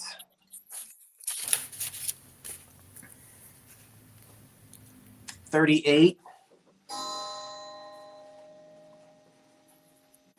See, half past. Okay, old clock. Perfect timing. Well, I finally wound it. I just wound it. So I always $38. Okay, and it was okay. The next piece. Thank you, Nanner. And if you're new, round of applause. If you're new, reverse, because I don't know you. Is it Nanner or Manner? I thought it was Nanner. But anyway. It's Nanner. Right. Next up, I've got a Roseville vase, which was introduced in 1928. Here it is. It's the Dalrose pattern, D-A-H-L-R-O-S-E. It starts at $23. $23 for the Roseville vase. I hope you saw my preview video. I'm going to turn this upside down and hope you can see. I am not calling that a chip, and the reason why I'm not, I know, if you want to call it a chip, you can. It looks like maybe there was like a little lump of clay and somebody took a tool while it was wet and actually scraped something off because it's textured. A chip is, and you know me, I don't apologize for damage. If it's a chip, it's a chip. But this is very textured. Almost like it was like filed down or something underneath, but it's just on the underneath. You see, when you hold it this way and you look all around the bottom, nothing. Right? So I do want you to see that on the bottom. And I know my camera doesn't do quite well, but it's like someone went, scraped it because it's very odd. That's it. There's nothing else wrong with it. And I wouldn't even necessarily say that that's something wrong. It's just that it's on the bottom. The vase itself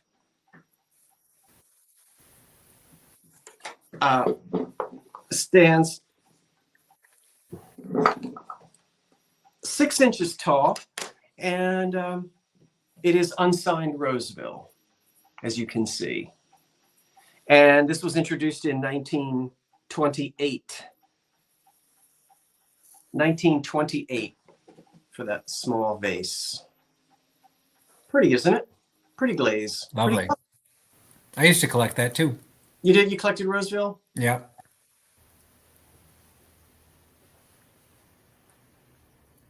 I had a 1920s Craftsman bungalow, and it looked great.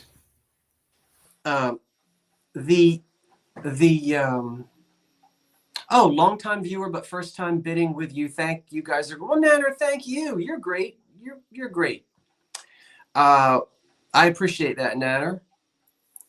And I think there's a bid in here somewhere. I think maybe we have a high bid of $25 on the Roseville vase. I'm going to count this down. 10. I don't often bring Roseville. 10, 9, 8, 7, 6, 5, 4, 3, 2, 1. That's it. What a lovely gift for Christmas. It's small. And if you have someone in on your gift list that collects art pottery, there you go. American pottery. Mm.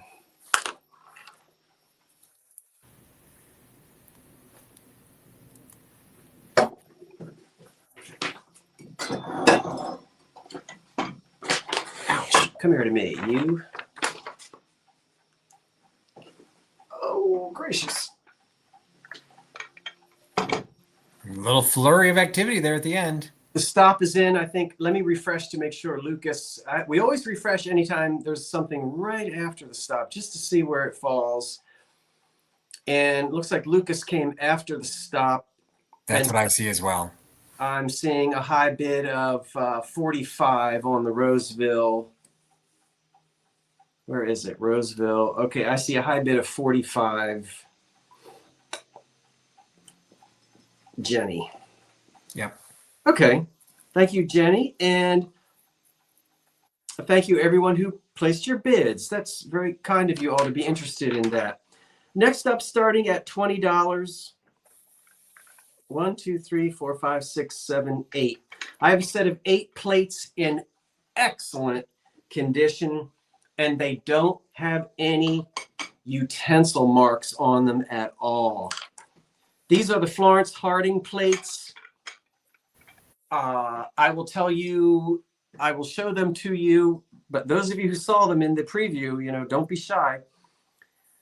The 8 luncheon plates or dessert plates, $20 is where we're going to start for all 8 of these plates.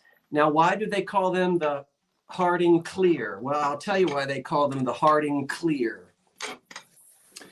But I'll first tell you that they're 7.5 inches in diameter, and this is what they look like. 7.5 inches in diameter. We have 2 griffins, winged griffins. I believe you can see them. I'll stand up and let you see. These are made by the Central Glass Company.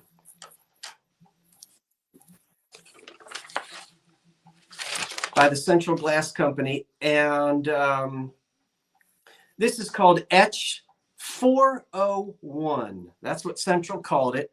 Etch 401. It's known by collectors as the Harding Clear.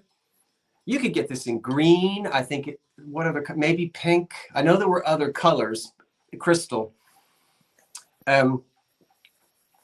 were no major acquisitions to the White House during the Harding administration, but remember the White House had been shut down prior to the Hardings because of Woodrow Wilson's stroke and because of the First World War. So the White House was off limits for quite a while in those last several years of the administration of Wilson.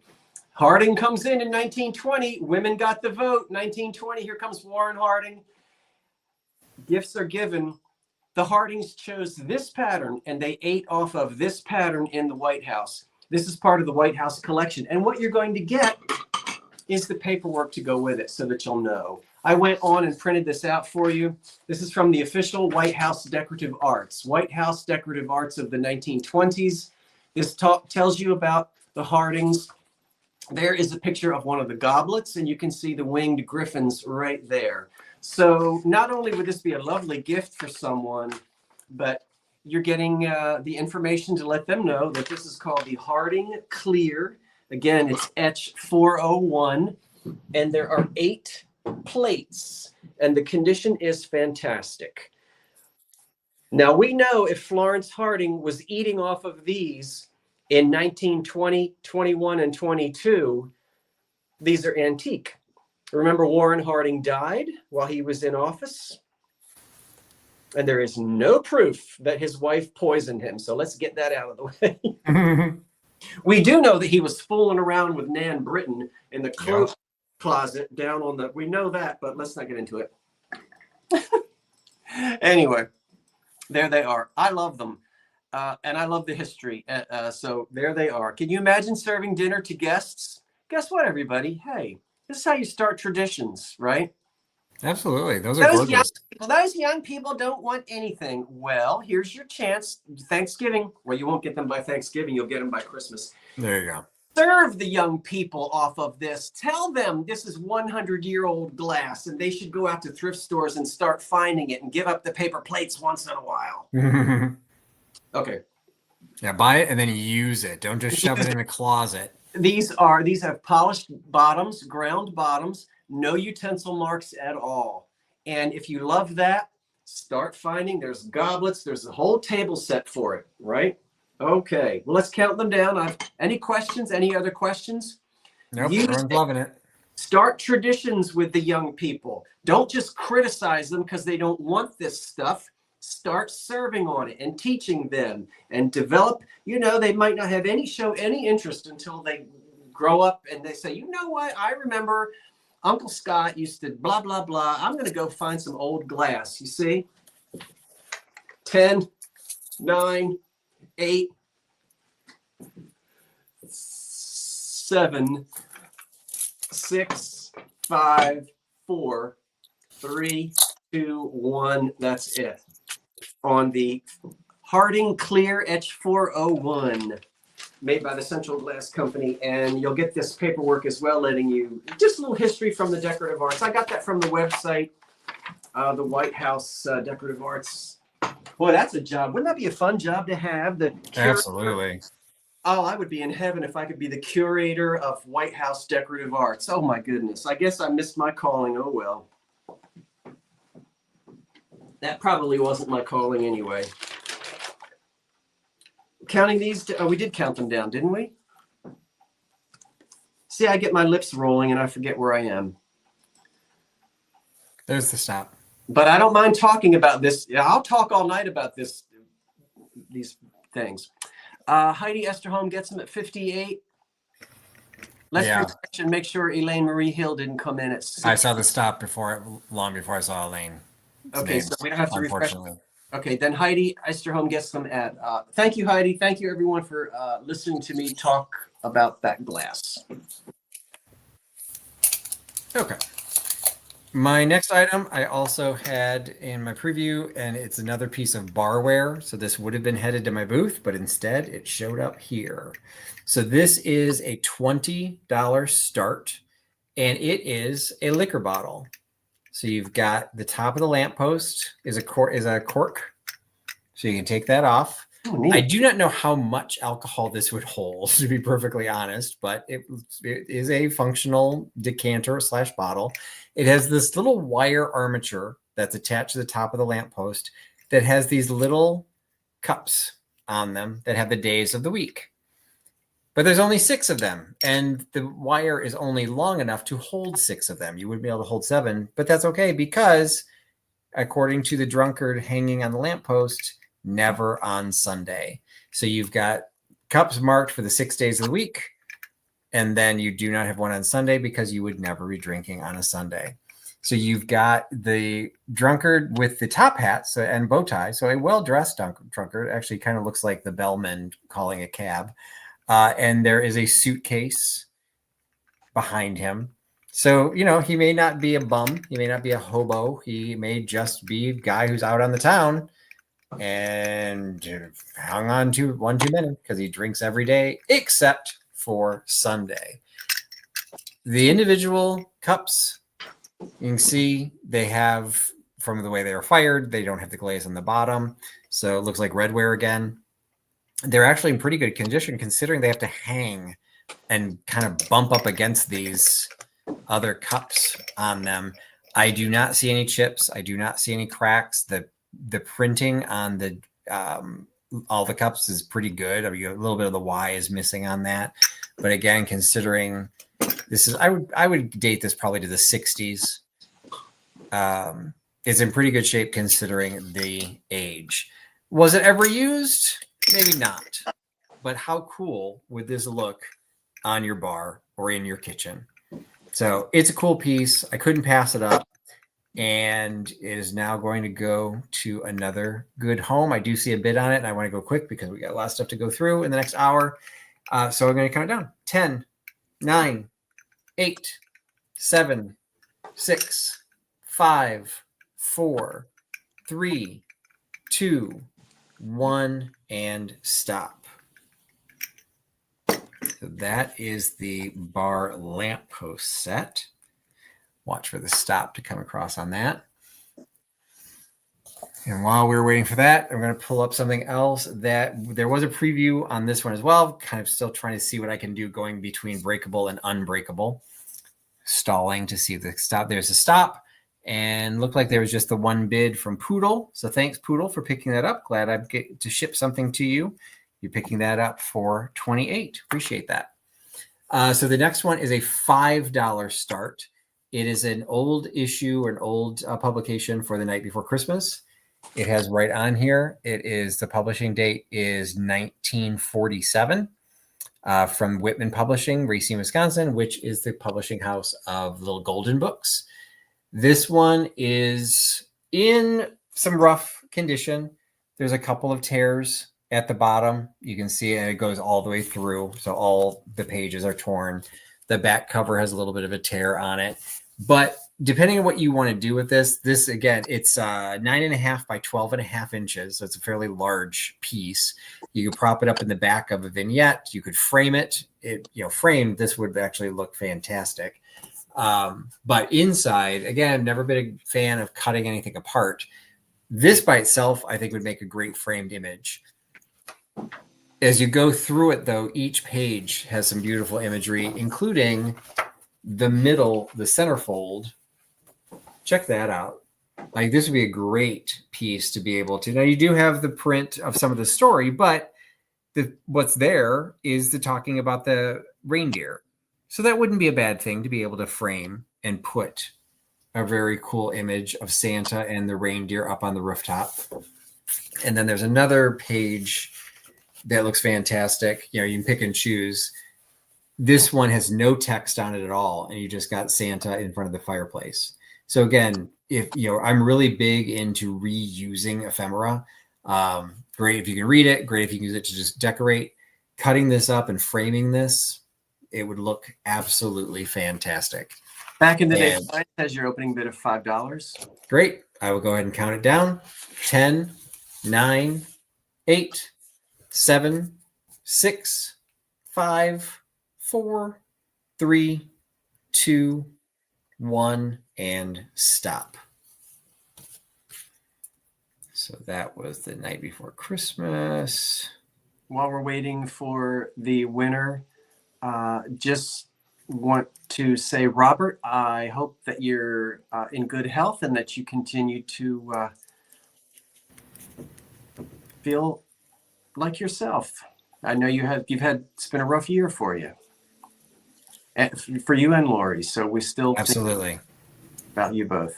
Hope you're doing okay. And anyone who has infirmities and thus and such, it can always be a little more difficult at the winter season, I know. All right, I see the stop, and it looks like Patsy M picked that up for $12. So beautiful. That'll be almost the same size as your frame, Patsy, so I can ship them together. It'll be nice and flat. Great. And then the next item is a lot that I showed in my Instagram feed. This is a $10 start. And for $10, you get 1, 2, 3, 4, 5, 6, 7. You get an instant collection of porcelain shoes. So I'm not going to be able to hold all of them. So I'm going to go ahead and do them one at a time. These had been in my booth when I had a little locked case because I didn't want them to get chipped up, and I had to take the case out. And so some of them still have the price tag on them. They were all being sold between $3 and $5 each. But you've got almost like a cowboy boot with a luster. Again, see if I just turn off this extra light. Maybe that'll be better. You've got a luster glaze on this kind of a fancy high, but there's no lacing on it. So it's not like it's a high button shoe. It looks like a cowboy boot, but with a little floral on the piece on the front of it. You've got a high heel with violet color, and the flowers are in great condition. There's no chips. So they're all in great condition. Japan marked on the bottom. Another higher boot. This one with the yellow or a pink rose on the toe with gold accents on it. So that's 3 of them. fourth one, you get this kind of freaky looking cherub on there with face, blue flowers printed onto the shoe. That's number 4. Number 5 is a different shoe with a pink flower with green, a two-toned green leaf on either side. Japan, marked on the bottom of that one. Jumping a couple decades, we've got the gold high-heeled shoe. No stamp on this, but I'm thinking this is probably more from the 50s. And then the last one is the simplest, just a simple high-heeled shoe with gold paint on the front and a little gold trim, a little bit of wear on that. So these were popular collectibles, for a while. You get an instant collection of 7 of these for a starting price of $10. So again, you get the small high-heeled shoe, the gold, the scalloped ankle boot with the flower, the cherub with the blue flowers, the purple, and then the first boot with the pink, and the luster boot with the blue. So 1, 2, 3, 4, 5, 6, 7. I do not see any bids that came in on that, but good night, Poodle. So I will go ahead and stop that. And that was my third item. So I'll pass that over back to you, Scott. Okay.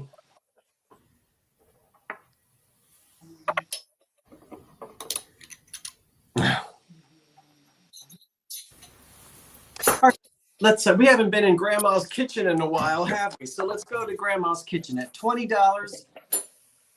I've got 4 things. It's all together in one lot, and we're going to look for the lot to begin at 20. So Grandma always had a rolling pin, and if you're going to go back into the 1940s or 50s, it was probably either jadeite green or red. Yeah, and this one is red. Look at that, loving all the work, all the handiwork that's been done with that, with the paint just worn off. So you're going to get that rolling pin.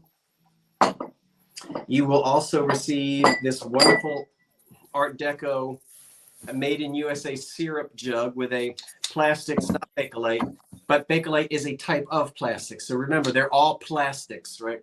But this is probably not, don't believe it's Bakelite. So there's a syrup, yeah. Then you're going to get this red vase, orangey red fired on vase. That's Anchor Hocking, and that came in all different kinds of colors. So you're going to get that vase, and you're going to get a nut chopper, which is more into the 50s and 60s with that. This is nice and clean. It's not rusted. I cleaned it. It's ready to go. And this one is Adirondack. I've had these before. So in Grandma's kitchen at $20, that's like $5 each for the pieces. It's this whole lot of kitchen things. The nut chopper, the glass Anchor Hocking Art Deco vase, mid-century, 40s, 50s in red, fired on glass, the rolling pin with the red handles, wooden, and the wonderful deco looking Michelin Tire Man syrup jug. We have a bid right now of 20, and I'm going to count them down. Grandma's kitchen. I love little kitchen things, don't you? And you know my kitchen filled with stuff like this, and I use it. I use it. So the high bid is 20, counting it down. 10, 9, 8, 7, 6, 5, 4, 3, 2, 1. That's it for the Grandma's Kitchen collection.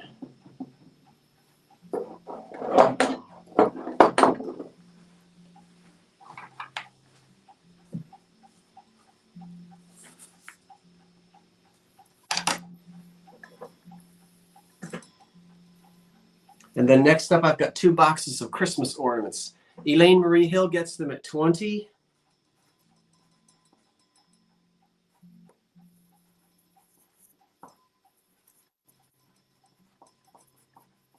Thank you, Elaine. I appreciate it. Let's do this small box of ornaments. This starts at $15, and then I'll do the larger box. They're all mixed up the way most of us put our Christmas ornaments away, right? So nothing in here.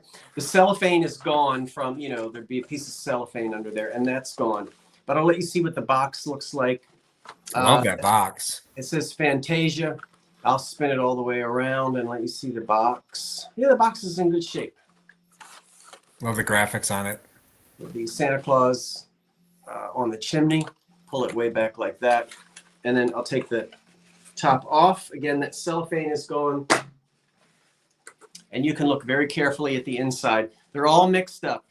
So you get some shiny bright, some made in Japan, who knows what. This is just the way Christmas ornaments seem to get put back into their boxes. And so you can see there they are. I'll just let you quickly see. I guess let me stand up. I'm not going to be able to. Okay, if there are any questions about these, that one's got glitter on it. There are a couple of them in here that look like that. There are a couple of bells. I know the bells are shiny brights. Some of them have hooks and some don't. And you can see. Some are probably made in Poland, some made in Japan, and some shiny brights. There's one that's got a little graphic kind of thing on it. And the top is coming off of that one. Actually,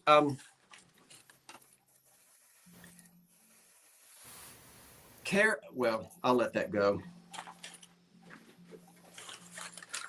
So you can see them. I'm not. It's hard for me to tilt it because I don't want them to fall out. Yeah, you were making me nervous when you were showing them before. Yeah, I know. It's very hard to turn it so you can see it, but it's a whole mixture in there. And the thing about chatting, I don't mind if people chat. I know I see your comments, but Karen, the moderator, and she's gonna have to back me on this. She has said that when we're doing the countdown, it's very hard for her to see who the winner is if there's a lot of chatting. So it's not because I don't want you to chat. Please understand that. But when we have 300 people in a sale, if everybody is talking about just random things, it does make it difficult for Karen to see who the winner is. And so we have talked about that. So Karen, will you please back me up on that? Because I don't want people to think that if they talk, I'm going to get mad and put them in timeout. That's not quite, the way that it works. But you hear me on that, Patrick? I 100% understand. It's hard for the moderator and for us if there's a whole bunch of conversation about other things and we're trying to answer, because I've had people get mad at me. Scott, you didn't answer my question. Well, everybody was talking about this, that, and the third, and I can't see the question, and it does make it hard for Karen to see the winning bid if there's a whole bunch of conversation. So it's not that Scott doesn't want you to chat, okay? But remember, when we have 300 people and not like 80 people, it really does make a difference. So thank you. Thank you, Karen, for supporting me on that, because I feel like, it's making me look like the bad guy here. It does make it difficult. So, and I'm not annoyed at anybody, but I want you to know, we're all friends and you just don't understand unless you do this. All right, 10, 9. I think the high bid is 18. That's 10, what I see. Yeah, it's 18. 10, 9, 8, 7, 6, 5, 4, 3, 2, 1. That's it on that box. I got another box too. Oh, this rolling pin is in the way. Okay. The large box. No, that was the small box. Oh, and so small box. Okay. The small box. Yeah. Well, Jeff, you know what? Whatever. Just try it. I would like, just try it. Try to do a live sale with 300 people and everybody. Just try it. Not you, Jeff. Not you. I know you're playing.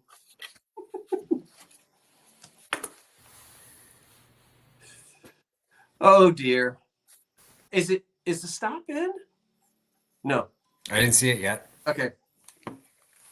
What I meant to say is I will wrap each one of those in tissue paper. Right now they're jiggling around. I will not put, there's the stop. It's Kathleen Workman at 40. Yes. That's the small box. Okay. I'll wrap each one in tissue paper and put them back in that box, Kathleen, so that you know. Okay. Because I wouldn't ship them like that. Next again is another, we're going to start at $15. This is a large box, and I'll show you the box first. You're going to have to do whatever you want to do to this box. That part of the box is missing. That one side is missing. But we'll turn this all the way around, and I can hold it up this way. And again, $15. I'll go ahead and quickly let you see what's on the inside. Again, we'll look at all of these balls in just a minute, or ornaments. But you can see this is that wonderful box where we are assuring you, don't worry, these didn't come from Japan or Germany. Uncle Sam wants you to know. So if you're mad at us Germans for starting the war, or if you're mad at the Japanese, you're not getting ornaments from Japan or Germany. You're getting them from America. And that's why Uncle Sam is on there shaking Santa Claus's hand. Don't you love that, Patrick? That's fantastic. I haven't seen that one before. Yeah, it's great. So that's the lid. And again, you're going to get it. But what's nice is an unencumbered, or a lid that hasn't got tape all over it, or, been ripped up and torn up. That's worth framing just that. Absolutely. Yeah. Now, the whole box is not shiny brights. It's whatever got put into the box. And I'll try to show you. But there it is. So you can see, okay, that one has that. The striped ones are very mid-century. Love it. Here's another one with some glitter on it. That one doesn't want to come out. There's one with the glitter. These are all glass. A lot of them were made by Corning. And there's some in here that have this weird little almost pear shape. I don't know if you can see it. That one is almost like an onion shape. Oh, just, a plain red one. No, that's got that funny little teardrop. Yeah, well, yeah. Or a radish. I don't know. Hang the radish from the tree. Hang a radish. Well, Germans hang a pickle on the tree. That's a tradition. Not a real pickle, but a glass pickle. I think that one. Which one? Yeah. So it is hard. I'll try. Yeah, I don't know how to do. Oh, I'm sorry. I really should have thought about how to do this better than that. Yeah, I can't tip it any more than that. So there they are. And again, I'll wrap all of those up in tissue paper as well. So we'll count these down: 10, 9, 8, 7, 6, 5, 4, 3, 2, 1. That's it. Oh my goodness, let me pull this chair back up. Okay.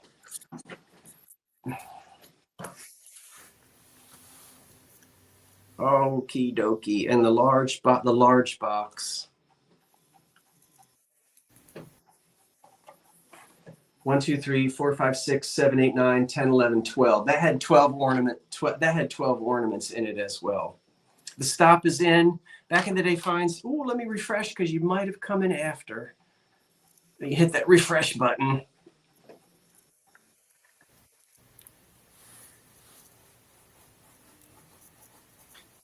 So it would be precious. What? Precious lavender buttons. Oh, precious lavender buttons at 30. At 30? Yep. That's what I see as well. Well, thank you, precious lavender buttons at 30. And thank you, everyone who placed bids. And now it's back to Patrick. All right. Next item was probably my favorite item that I offered in the promotional video. This is a $20 start, and it is an absolutely beautifully detailed picture. So if you're into, hey, I don't want to have just, shelf sitters. I don't want dust collectors. I don't want, this is a functional piece. it's an actual picture. Now, you're going to use it for a picture? I don't know. I think it'd be beautiful to use as a vase, but it is designed as a picture because the tree trunk on here becomes the handle to be able to pour from the pitcher. But it's just got some beautiful detail into this. You've got the tree trunk itself is got all the modeling in there to show the bark, and it has 3 chickadees on there with the pine cone and the evergreen boughs up at the top and then wrapped around the bottom. Now, how do I know that they're chickadees? Well, they're pretty well painted. That does kind of look like the ones that come to my bird feeder, but it is also marked on the bottom, Chickadee Morning. So I'm not familiar with Mark Pierce, sculpted earthenware. Once upon a time, $65.95, sold in some sort of a department store or gallery, gift shop. But HO232, don't know what that is. It doesn't say there's a limited edition, and really anyone who did that kind of stuff knows limited edition. They're not much limited.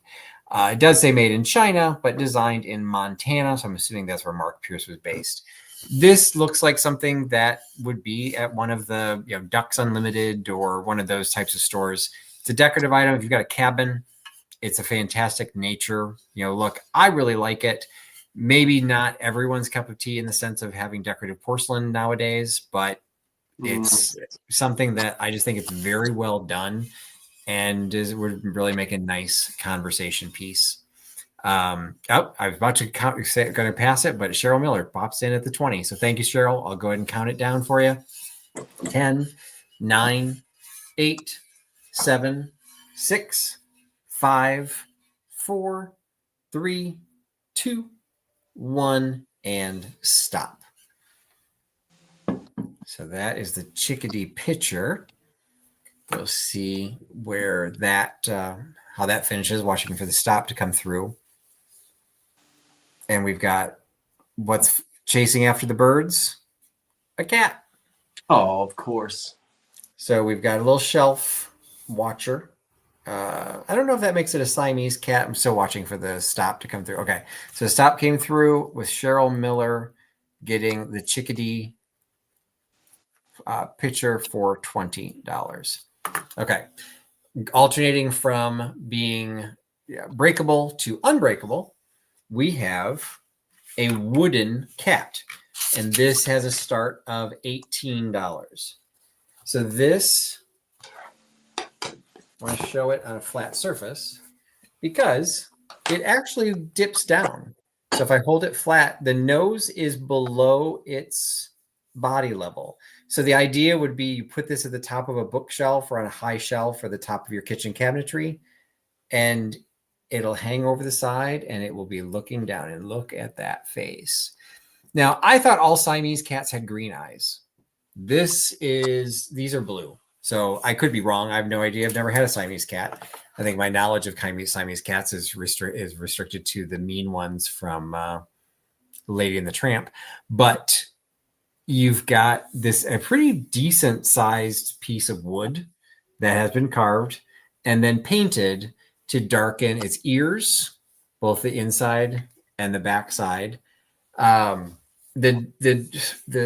markings on the back are really just the staining from the wood. There's no additional paint or anything on those. So the only place that's painted is then there's a little bit more black in the front paws and then the paw that sticks out here. It is marked that it's made in Thailand, so where a lot of wood is carved. India seems to make all the brass work, and Thailand and that area is going to make the wood work. I don't know what kind of wood this is. I will just say it's heavy. So it's a solid piece of a hard wood. So I don't know how difficult it would be to carve this, but it's not signed in any way. So it was maybe a tourist piece or something like that. But it's just a cool piece, and it's got the tail wrapped around the side. And I just liked it because of the way it dips down. I just think it's kind of cute that you would put that on the edge of a shelf.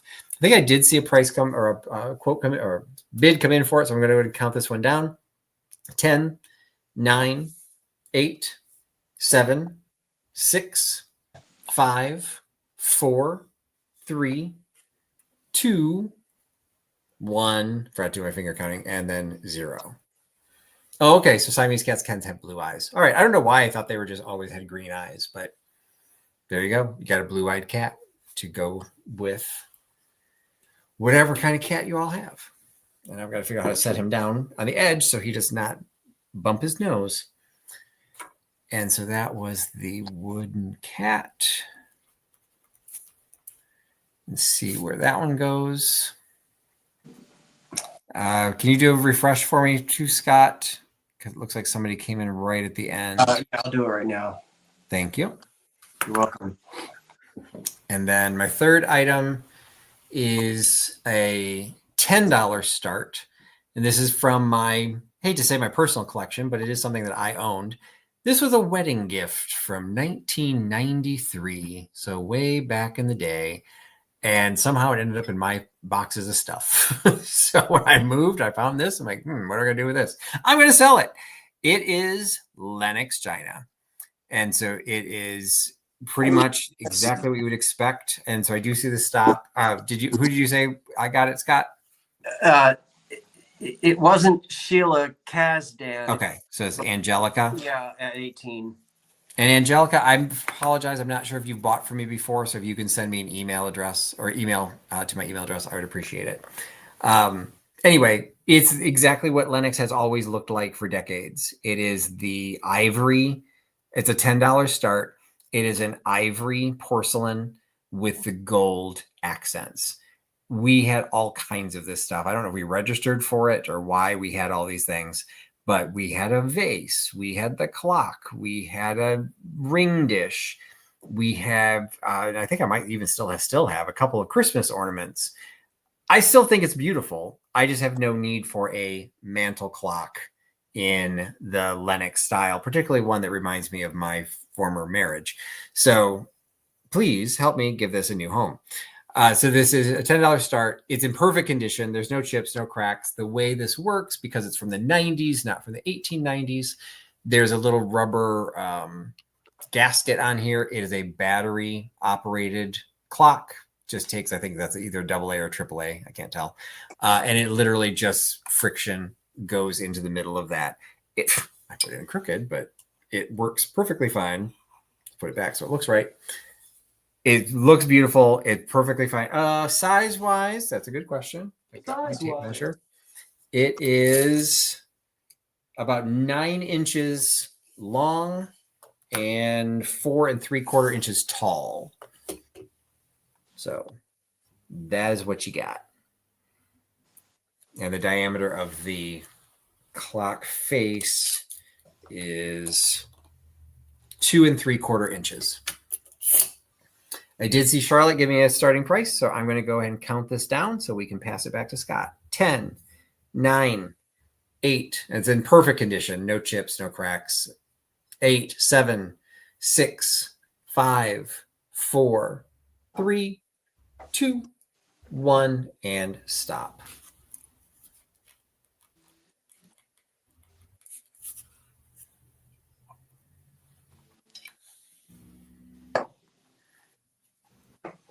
See if anyone sneaks in there. Otherwise, Charlotte may be picking this up. And again, I apologize, Charlotte. I don't think I recognize your name. So if you are the one that gets it, just make sure you send me an email. Yep, stop came through. So that is Charlotte for $10. I'm just happy to be rid of it, but that was a very good buy.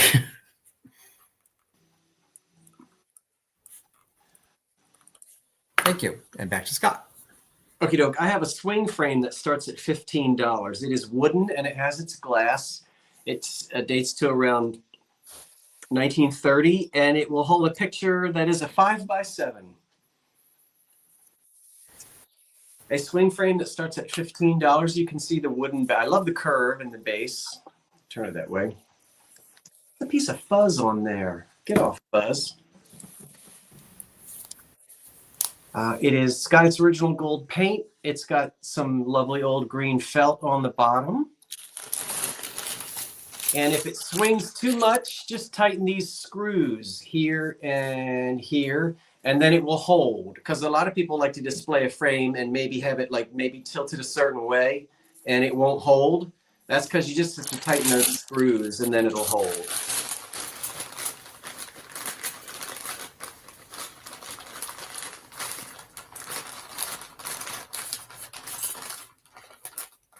So that's what the frame looks like in pretty gold paint.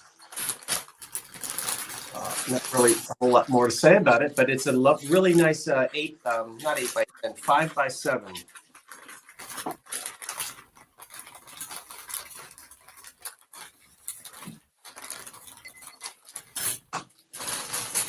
Five by 7 on the swing frame. The high bid right now is $17.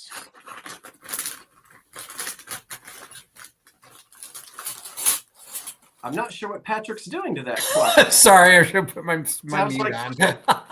Yeah, it sounds like he might be. Are you crushing ice over there? No, I'm going to count one of the items. It's a bag of, and I'm trying to figure out how many there are in there. Mm-hmm. Yeah, it has its original glass, but glass really wasn't wavy by the time we get to 1930. So you won't see waves, but it does have a piece of glass in it. But by this time, glass is usually not wavy. I mean, for the age of this frame. And I love old wavy glass.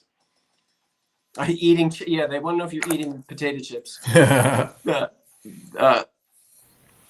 you for asking, Lucas. The high bid right now is 20, and we will count the frame down. 10. There's not a whole lot to say about a frame, I don't know. It's like, so 10, unless you get framed. 10, 9, 8, 7. I didn't show you the back. 6, 5, 4, 3, 2, 1. That's it on this lovely wooden swing frame circa 1930.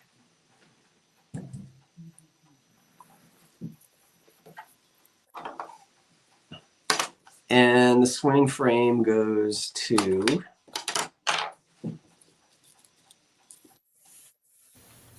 what am I going to do with these? This jade is next, by the way. And then that's the third piece in this round, just so you know what's coming up. I like to keep, I like to everybody know what's coming up. So the stop is in, and it looks like Roxanne. Well, let's refresh because Christina came in. We'll see.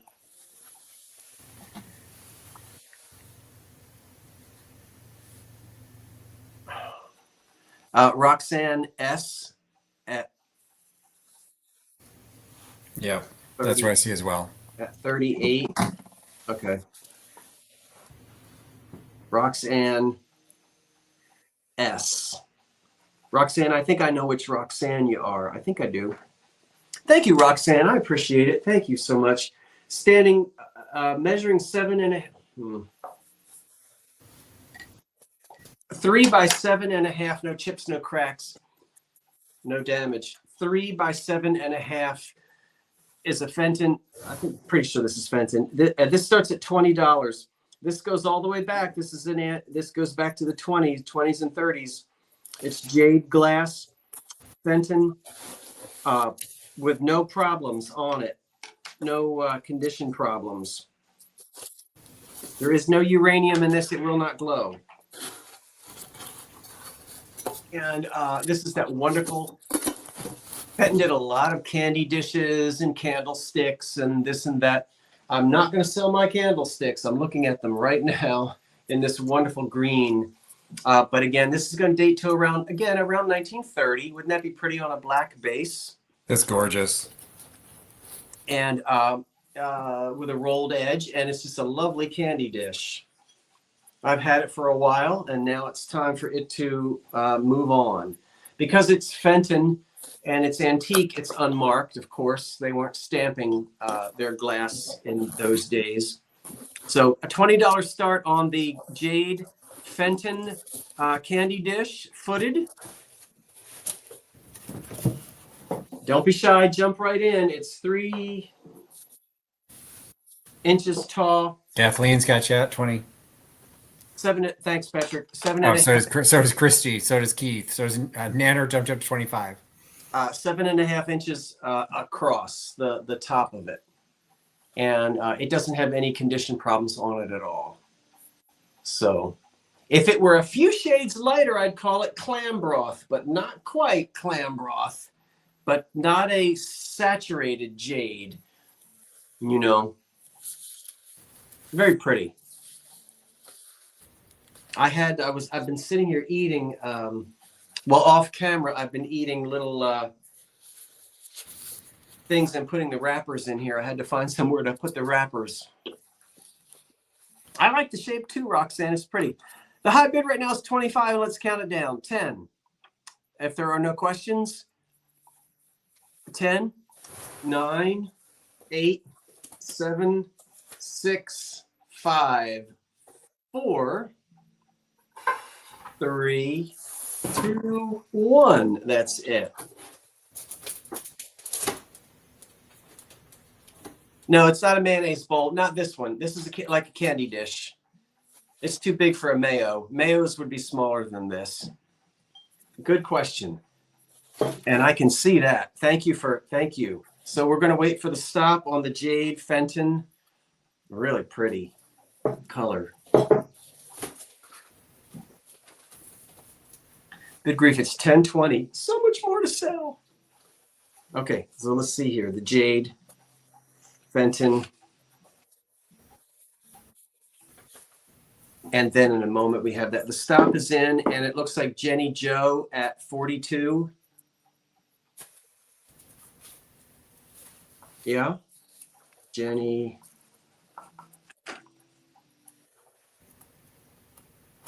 _ Joe. I hope I have the right Jenny Joe. I'll just say this again, everybody. And thank you, Jenny. I have said this before. If you don't receive a invoice from me by dinner time tomorrow night, please reach out to me. Don't wait a week and wonder what happened.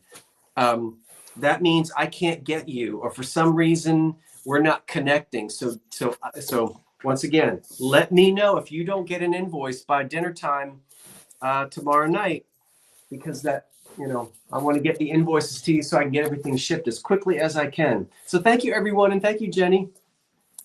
This piece right here is a mixing bowl, and it starts at $12. It's made by Hazel Atlas, and that's the ribbon pattern. And it's got a few, it's not marked Hazel Atlas, but that's who made it. It's got a few, it's been used in the kitchen, as you would expect. Gently used. It shows its age gently. It's not rough. It's not chipped. It does have,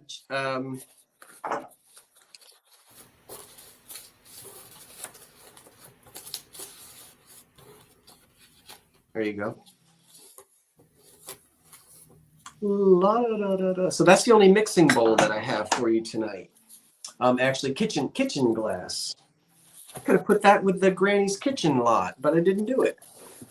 Oh, how big is it? 9 inches across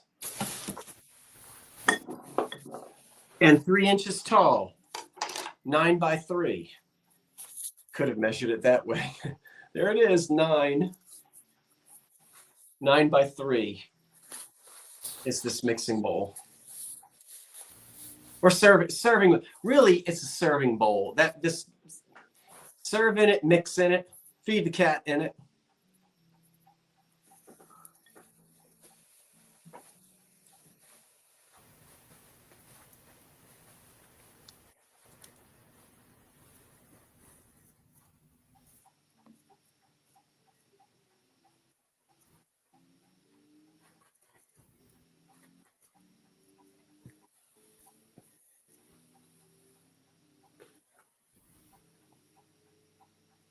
I'm sorry, NC Coast. You came in after the stop. Karen, could you? Yeah, I see that. Yeah, she confirmed that. Okay. So this bowl now, the high bid is 21, and we'll count it down. Now the high bid is 22, and we'll count it down. 10, 9, 8, 7, 6, 5, 4, 3, 2, 1. That's it. And thank you, NC Coast. Anytime anybody's confused, don't be scared to ask us. We will double check it. That's why we're here. We want to make sure we can always get it correct. So thank you for asking, NC Coast.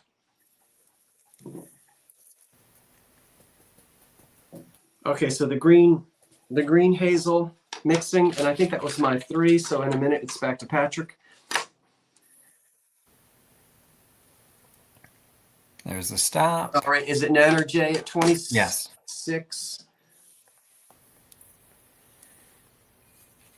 Okay, then. I thank you, Nanner, Jay. And did you write to me, Nanner? I know you said you will. So at 26, thank you. All right. All that glitters is not always gold unless it is. So my next item is a $20 start. Oh, that's and right. This is also from my personal collection. This is a collection I'm actually completely getting rid of. It used to sit amongst my Austrian porcelain, which up there, I got rid of a lot of that. It looks like Christy might be. We need to verify whether Christy is bidding on this or bidding on yours. Yeah. Yeah, Christy, the stop. You missed this stop. You at the next bid. You wait for 26 to Nanner. Anyway, this is a $20 start. And this is, again, from a personal collection. I did a deep dive on this years ago. I collected Picard and Stouffer porcelain, and both of those companies worked in the Chicago area. And this would be around turn of the century, 1895 to 1905, 1910 was when this design was popular. If you look really carefully, you can see that this has an embossed gold pattern of roses and daisies. Picard introduced that pattern, so this is most likely Picard, but a lot of the other companies mimicked it. And what would typically happen is somebody would manufacture the bowl, and then Picard sometimes would manufacture, but a lot of times they outsourced it. Then they would take those porcelain pieces and paint the gold. Now, what they did on this one, and it's the only one that I had that was like this, they kept painting. And so they painted right over the manufacturing mark. That became illegal after 1892, I think it was, or 1898, the McKinley Tariff Act. You had to show the manufacturer. So this is probably one of the earlier ones. I don't think it's that early. I just think they were breaking the rules. So anyway, this would still have had the porcelain manufacturer somewhere underneath the gold. They just painted over it. And so what this is a single lug handled decorative bowl with, and I've got to hold it just the right way and hold it right side up. Not only do you have the roses and daisy patterns throughout, you also have a basket of flowers in the middle. So I actually just used this for a dinner party not that long ago and put some candy, wrapped candies in it. But I don't need a bunch of gold pieces. I had probably 20 or 30 pieces of this all over gold pattern. So most of it is going to an auction house. And this was one that I thought was different enough. It might do well here. I am not seeing any activity on it, though. So I'm going to go ahead and pass this and move on to my unbreakable item. And this is what everyone heard rustling. Oh, wait. Looks like Jenny's trying to snag it. Yes, it would. I also, for a short period of time, had I bought a crystal chandelier and had the little what do you call them? The little pendants that come off of it, the cut crystal pendants sitting in there. Yes. Now there's activity on it too. It filled with those little crystal, not the Bobachets, but the little things that hang off of it.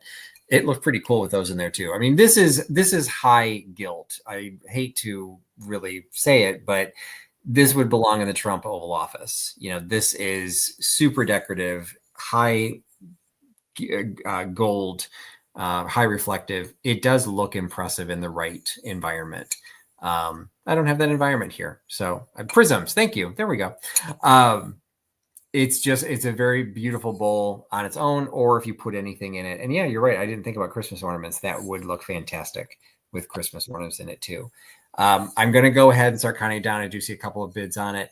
So 10, 9, 8, 7, 6, 5, 4, 3, 2, 1, and stop. And I did hear a couple of people complaining about how bad the lag is. So I'll try and keep that sensitive, but don't hold your bids too long because as you saw, I will try and pass these things so we can get more out the door. So AOG looks like it's going to, well, let's see where the stop comes in. And I all the gold pieces. I am going to keep a couple of my gold pieces, ones that I think I can actually utilize for other things. Ooh, looks like Jenny Max sneaking in. Hold on. Let's see if I can refresh that.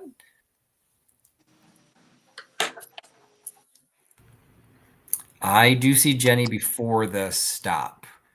If Karen and or Scott can verify that. I do as well.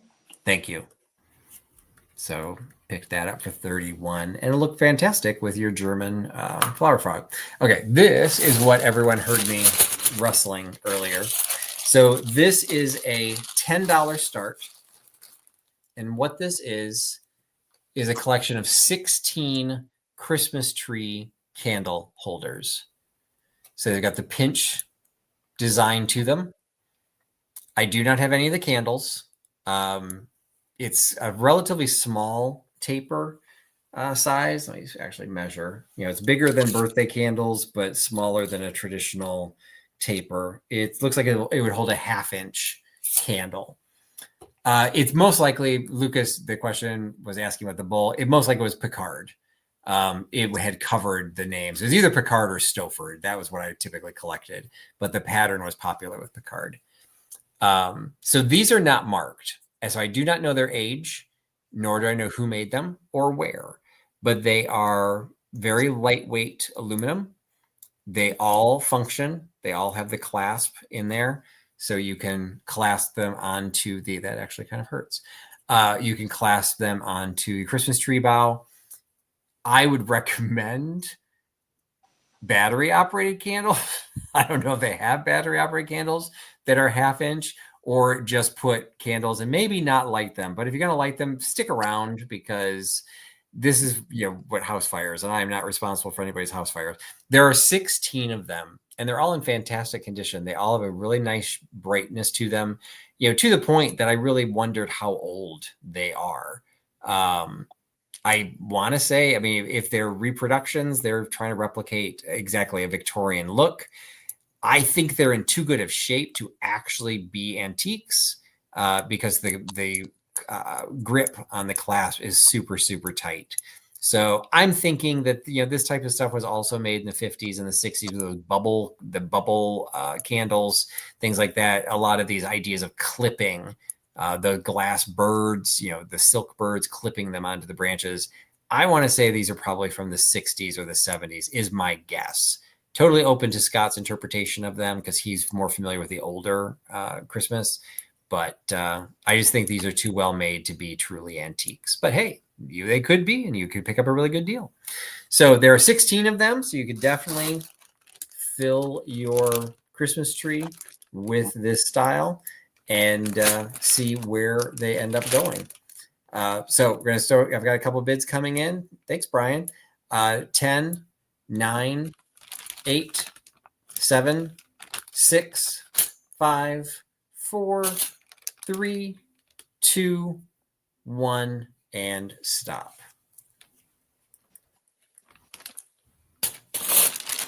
And that one price gets all of them.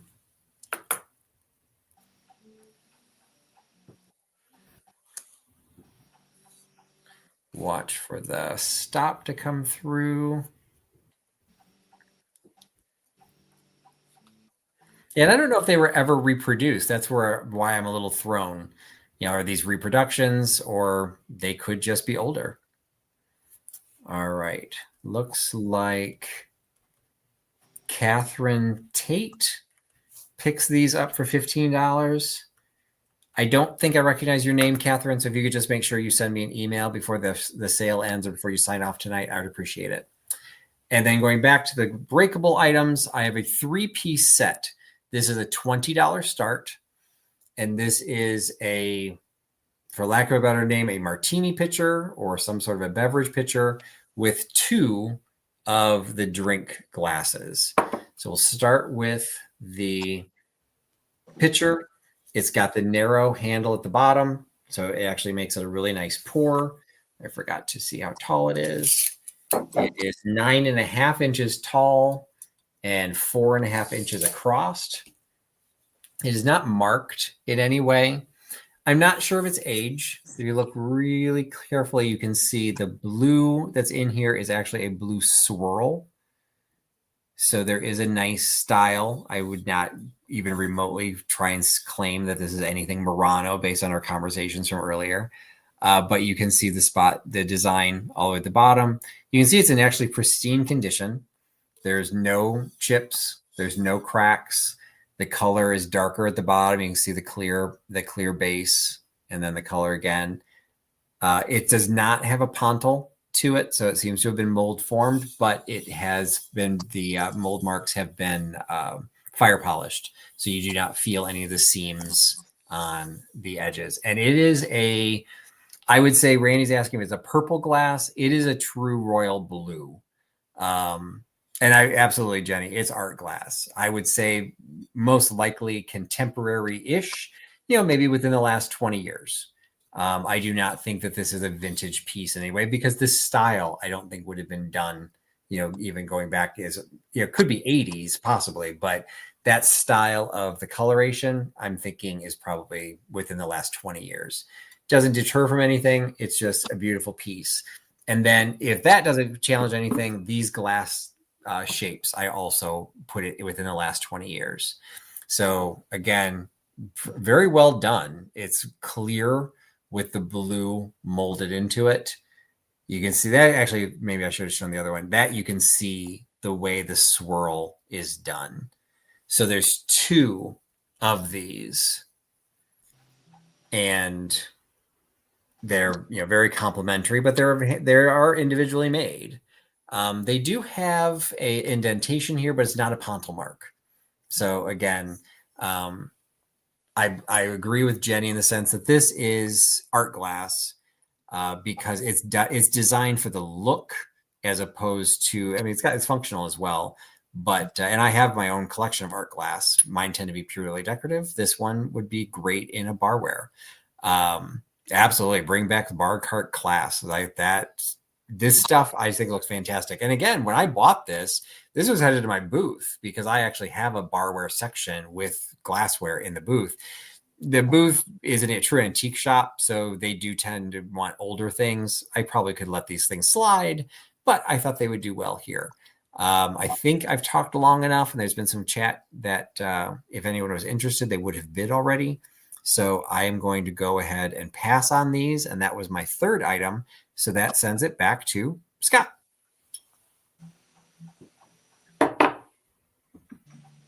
Okay. I now have a set of 6 Art Deco stems for $20, and they've been etched with the letter L. But that's a classic. Just look at that stem. There's the L. And I don't know. I'm on StreamYard, and I think it's backwards on YouTube, but I think StreamYard, it's front ways. So, I think you're seeing because I know somebody's. I think it's showing correctly. Okay. And if you don't want that to be an L, then it can be what you want. But I looked it up on the internet, and everything I looked up said it was an L, although to some of you it might look like an F. I'm not a calligraphy person, but that's what it said when I sort of looked through the calligraphy to see it said L. So there it is. But look how deco that stem is. See, it wouldn't, Randy, it wouldn't make a difference. It wouldn't just be buffering for me. And, well, there's the bottom of it, nice and smooth. And then you can see here, so deco. But there, I'll try to hold it up against my sweater. So is everybody able to see the letter? I hope you can. Yes. And it's engraved in there. It's actually engraved. And I, there it is. So I've got 6 of these. They're not chipped or cracked. And I'm not sure who the maker is, but this is good. Look how nice this glass is. And this is all polished. And I love that stem. Oh, I love that stem. I don't know about you, but let me sit myself back down. Ooh. Okay, I'm back in my chair. Ooh.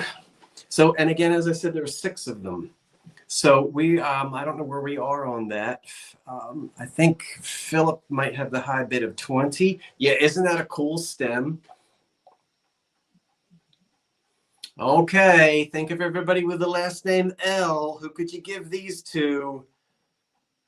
I don't know anybody with the last name L. Oh, the Levitskys. I can't forget the Levitskys. We'll count these down if there aren't any questions. Very, very 30s. And that's going to hold 6 ounces, maybe?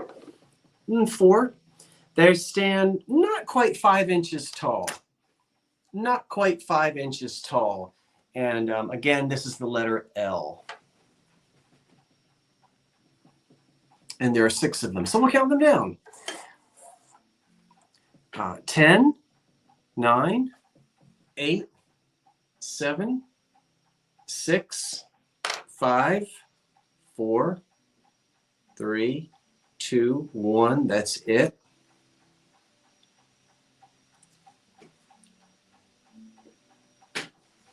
I hate to put my fingerprints on them, but that'll come off. Okay.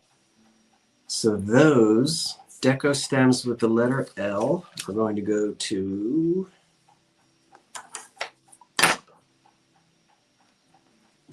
and the jewelry casket is next. The stop is in Philip Lane at 20.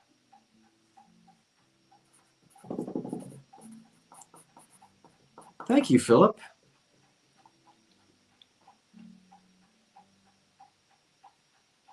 Okay. Very good. All right. Thanks, Philip. Next up, I have a casket. This also has is monogrammed, and the last name starts with an L. Hint, hint, Philip. This starts at $15, and I'll show you. The initials are tiny, and you can hardly see them. There's an A. I know you guys aren't going to be able to see it, but you'll have to just trust me on this. Oh, I don't know why I'm always wanting to stand up, because I can't sit still. There's an A right there and an L right there. So A, okay, L. See it? Can you see it? Patrick, can you see it? Yes. Okay. There's an A and an L. Now we got that out of the way. It's an unmarked jewelry casket. Oh, I love the gold that's worn off of it in all the right places. The silk on the inside, gone. So do whatever you want with it. But I often find these with a broken hinge. And this has about 70% of its gold, I would say. Would you not? So that's very respectable, the amount of gold that's still on it. And we can just all imagine all the hands that touch the top of this to open it. These were very popular. A lot of folks had these early part of the last century, 1900 to 1890s to 1920, something like that. It's made of metal. And again, it would have had a silk or cloth lining, which those almost always get rat-a-tat-tat.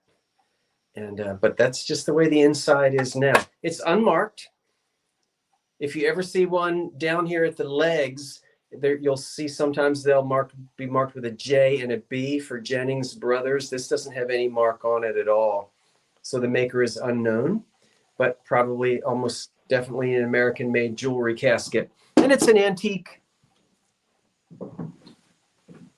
with just the right amount of gold. Patsy's got you 15. The size of it is about 5 inches by 3.5, and it stands about 3 inches tall. And it's got roses on the top of it.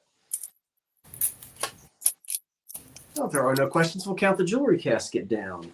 10, 9, 8, oh, excuse me, 7, 6, 5. Yeah, a Gilded Age item.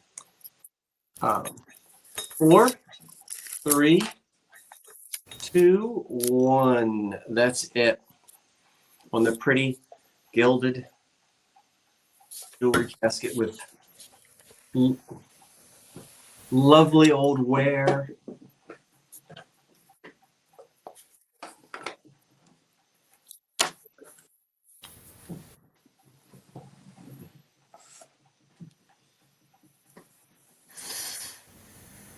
And we're going to be able to get its, the stop is in, and Patsy gets it at 23. Okay, Patsy M at 23. Thank you, Patsy. I think it's Patsy. Yep. Okay, Patsy McCarthy gets it at $23. Thank you, Patsy. Now, for time's sake, I was going to split these up. I'm going to put them together, one price, 20. Well, not one. Well, we're starting at $20, but I'm not going to sell them off one piece at a time.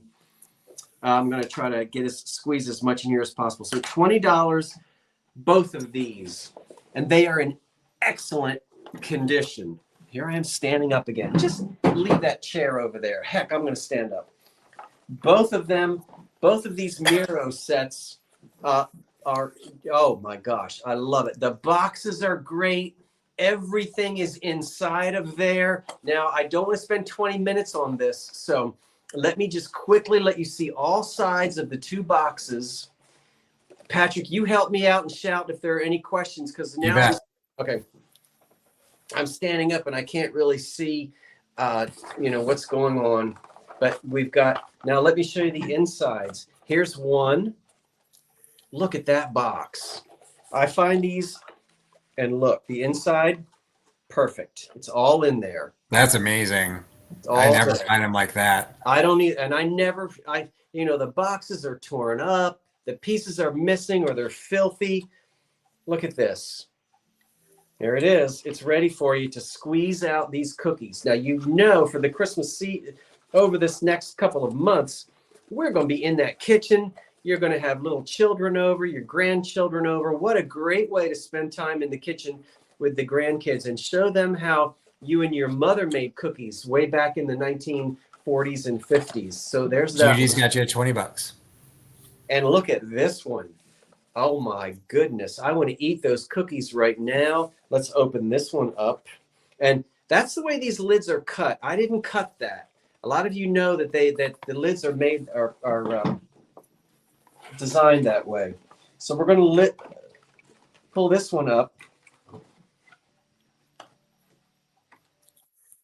And I'm being very careful because it's all in there.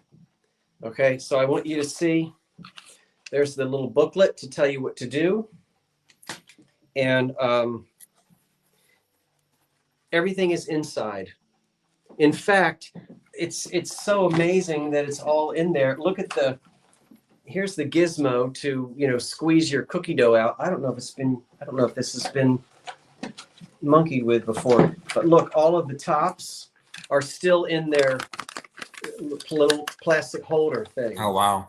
So this has been well cared for. Even that holder is cool. I've never even seen the holder before. Definitely put back in there so it's all there. Not missing anything. And to have the box like this wonderful box with the graphics, which are so fun to display. There it is. It's all in there. I'm going to very carefully close this back up. These are very, we'll say, the 40s and the 50s. And we're back in there. Okay, now I'll sit down, and of course I'll end up standing back up again. Oh. The condition on the boxes and the condition on the innards, I can't say enough, because I do find these and they're usually all, nasty and torn up. So we'll count these down. I don't know if there was anything. Patsy, my mom didn't make it. Okay. I'm not sure where we are, but I think the high bid is 20. And we'll count these down. 10, 9, 8, 7, 6, 5, 4, 3, 2, 1. That's it. Clean, complete, wonderful boxes, ready to use. I should be displaying them in my own kitchen. Quick, somebody buy these before I decide I'm going to keep them in the 1925 bungalow. I can't keep it. Oh, I'll have the floor will collapse if I keep all this. And you know, tomorrow morning after I send these invoices out, I'm going to be right back out in those thrift shops by 8:30 in the morning. I set my alarm for 6 o'clock, and I often start, the alarm goes off at 6 o'clock. I wake up just like that. I pop right up, and by 6:05, we have my laptop open, and I'm starting on my invoices. I do.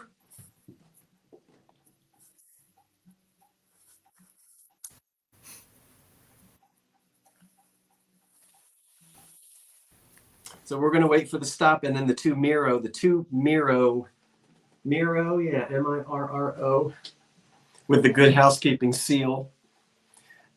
Is it back in the day at 51? I think. Yeah, Patsy came in after. Oh, okay. I am going to make cookies, Randy. Let's see here. It was back in the day at 51. Yes. Okay. Thank you so much, Robert. And was that was me? No, that was only 2 items. Right? I don't know. You go ahead and do something else. The casket? No, it was 3 because I did the monogram. I'm sorry, that was it. Patrick, you have the floor. Okay. Thank you, Robert and Lori. All right. We're coming up to the end of the show, so we're saving some of the more interesting pieces toward the end. So we had art glass earlier. Now we've got art pottery, and this is a $35 start.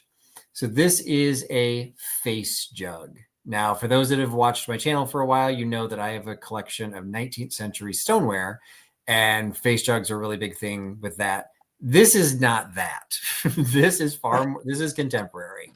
I do not know how contemporary. It's not signed, but this is a high gloss glaze. This is not salt glaze. And it is designed as a jug. But what I thought was kind of cool about it is the lid is still here. That is not a cork.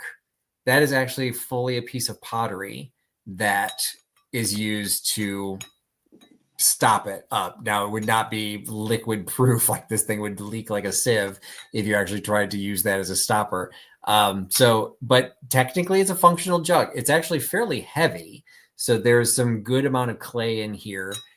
Feeling the inside, it does not seem to be glazed. So I would not use this to hold any liquid.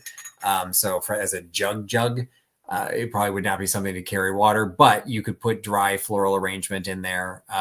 You could use it for whatever, or it is what it is. It is just an individual piece of decorative art. It's going to be a conversation piece, because when you've got this sitting on your bookshelf, in your kitchen, in your powder room, your guests are going to wonder what that is. So it's, unfortunately, like I said, is not signed. It is unglazed on the bottom because you can't glaze pottery. Otherwise it will stick to the shelf. I don't believe that this is a studio piece, because the way the bottom is done, you can see there's a little bit of waviness to it. It's a lot of curvature. And so as a result, it sits fine, but if you shake the table, there's some wiggles to it. And so, yeah, there's your Hitchcock profile. There you go. Yes, face jugs. Face jugs are a thing. I'm familiar with the older ones. I'm 100% telling everyone, this is not the $1,000 slave-made 19th century face jugs. This is it's art. It is a piece of art pottery, and it is just fun. I fell in love with it. I feel it needs to have a new home. And it's actually very well made. They got even with all the way down to the unibrow, interesting nose, interesting lips, interesting glaze. I do not see any bids coming in on this one.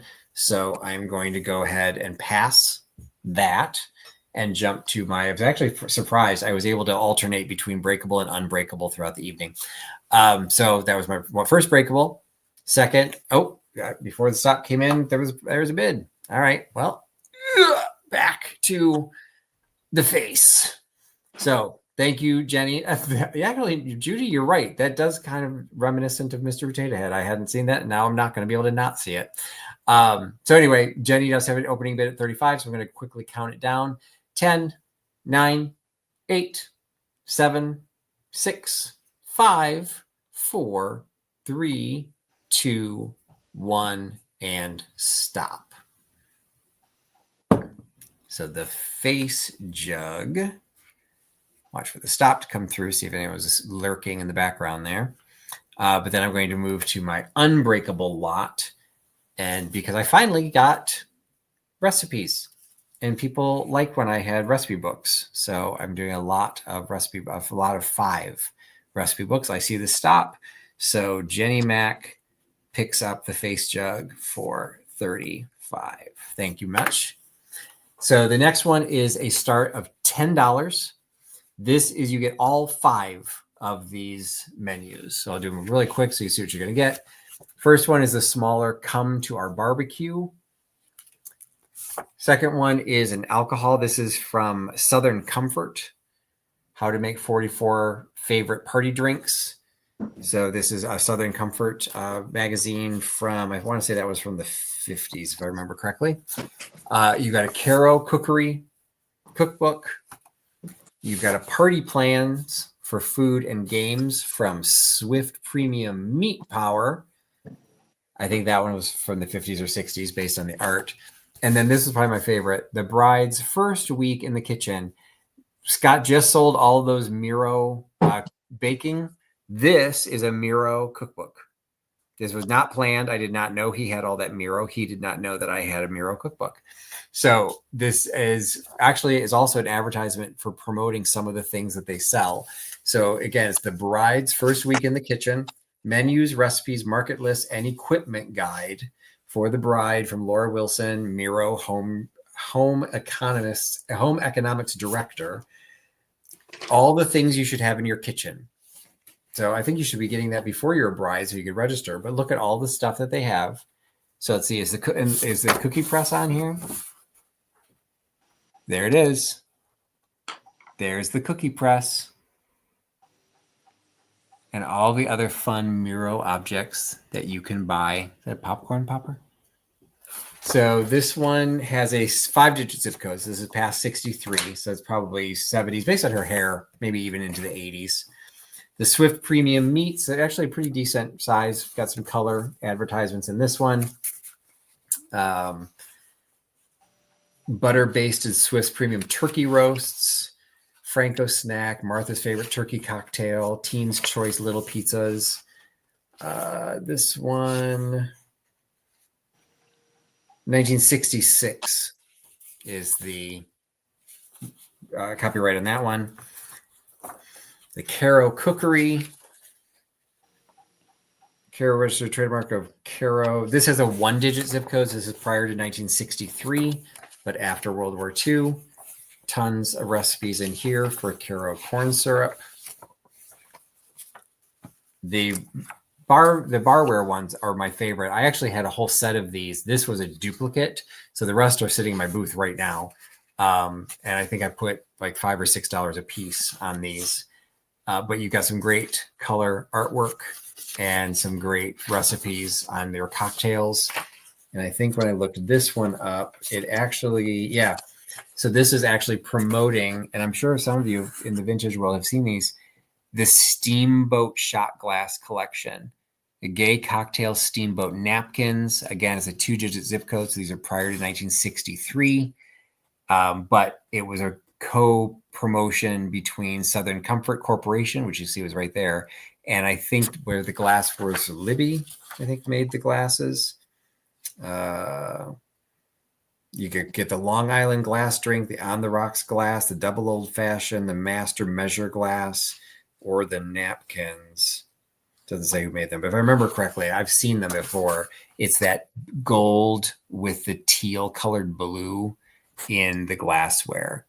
So that was cool. And then the littlest one is Come to Our Barbecue. So this is actually Taylor. It's a wine company.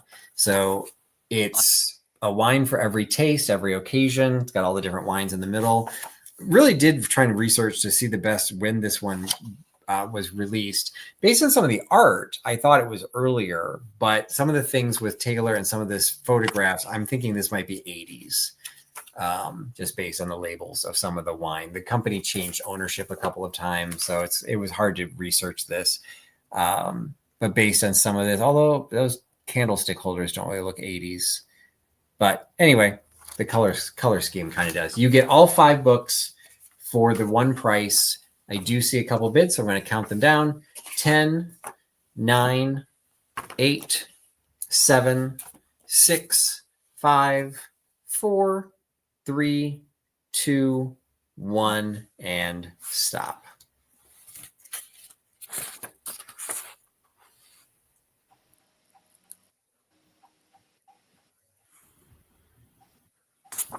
Got a couple bids on that, so I'll wait for the stop.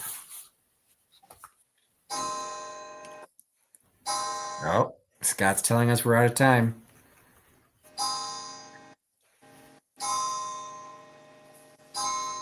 And my last item didn't make it into the video, but I did do an Instagram.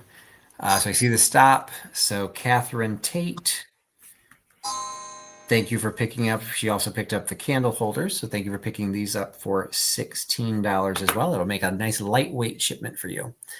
So this next one is a lot of 2 conch shells and a bag of candles. And this is all for a $20 start. So we're going to start with the 2 conch shells.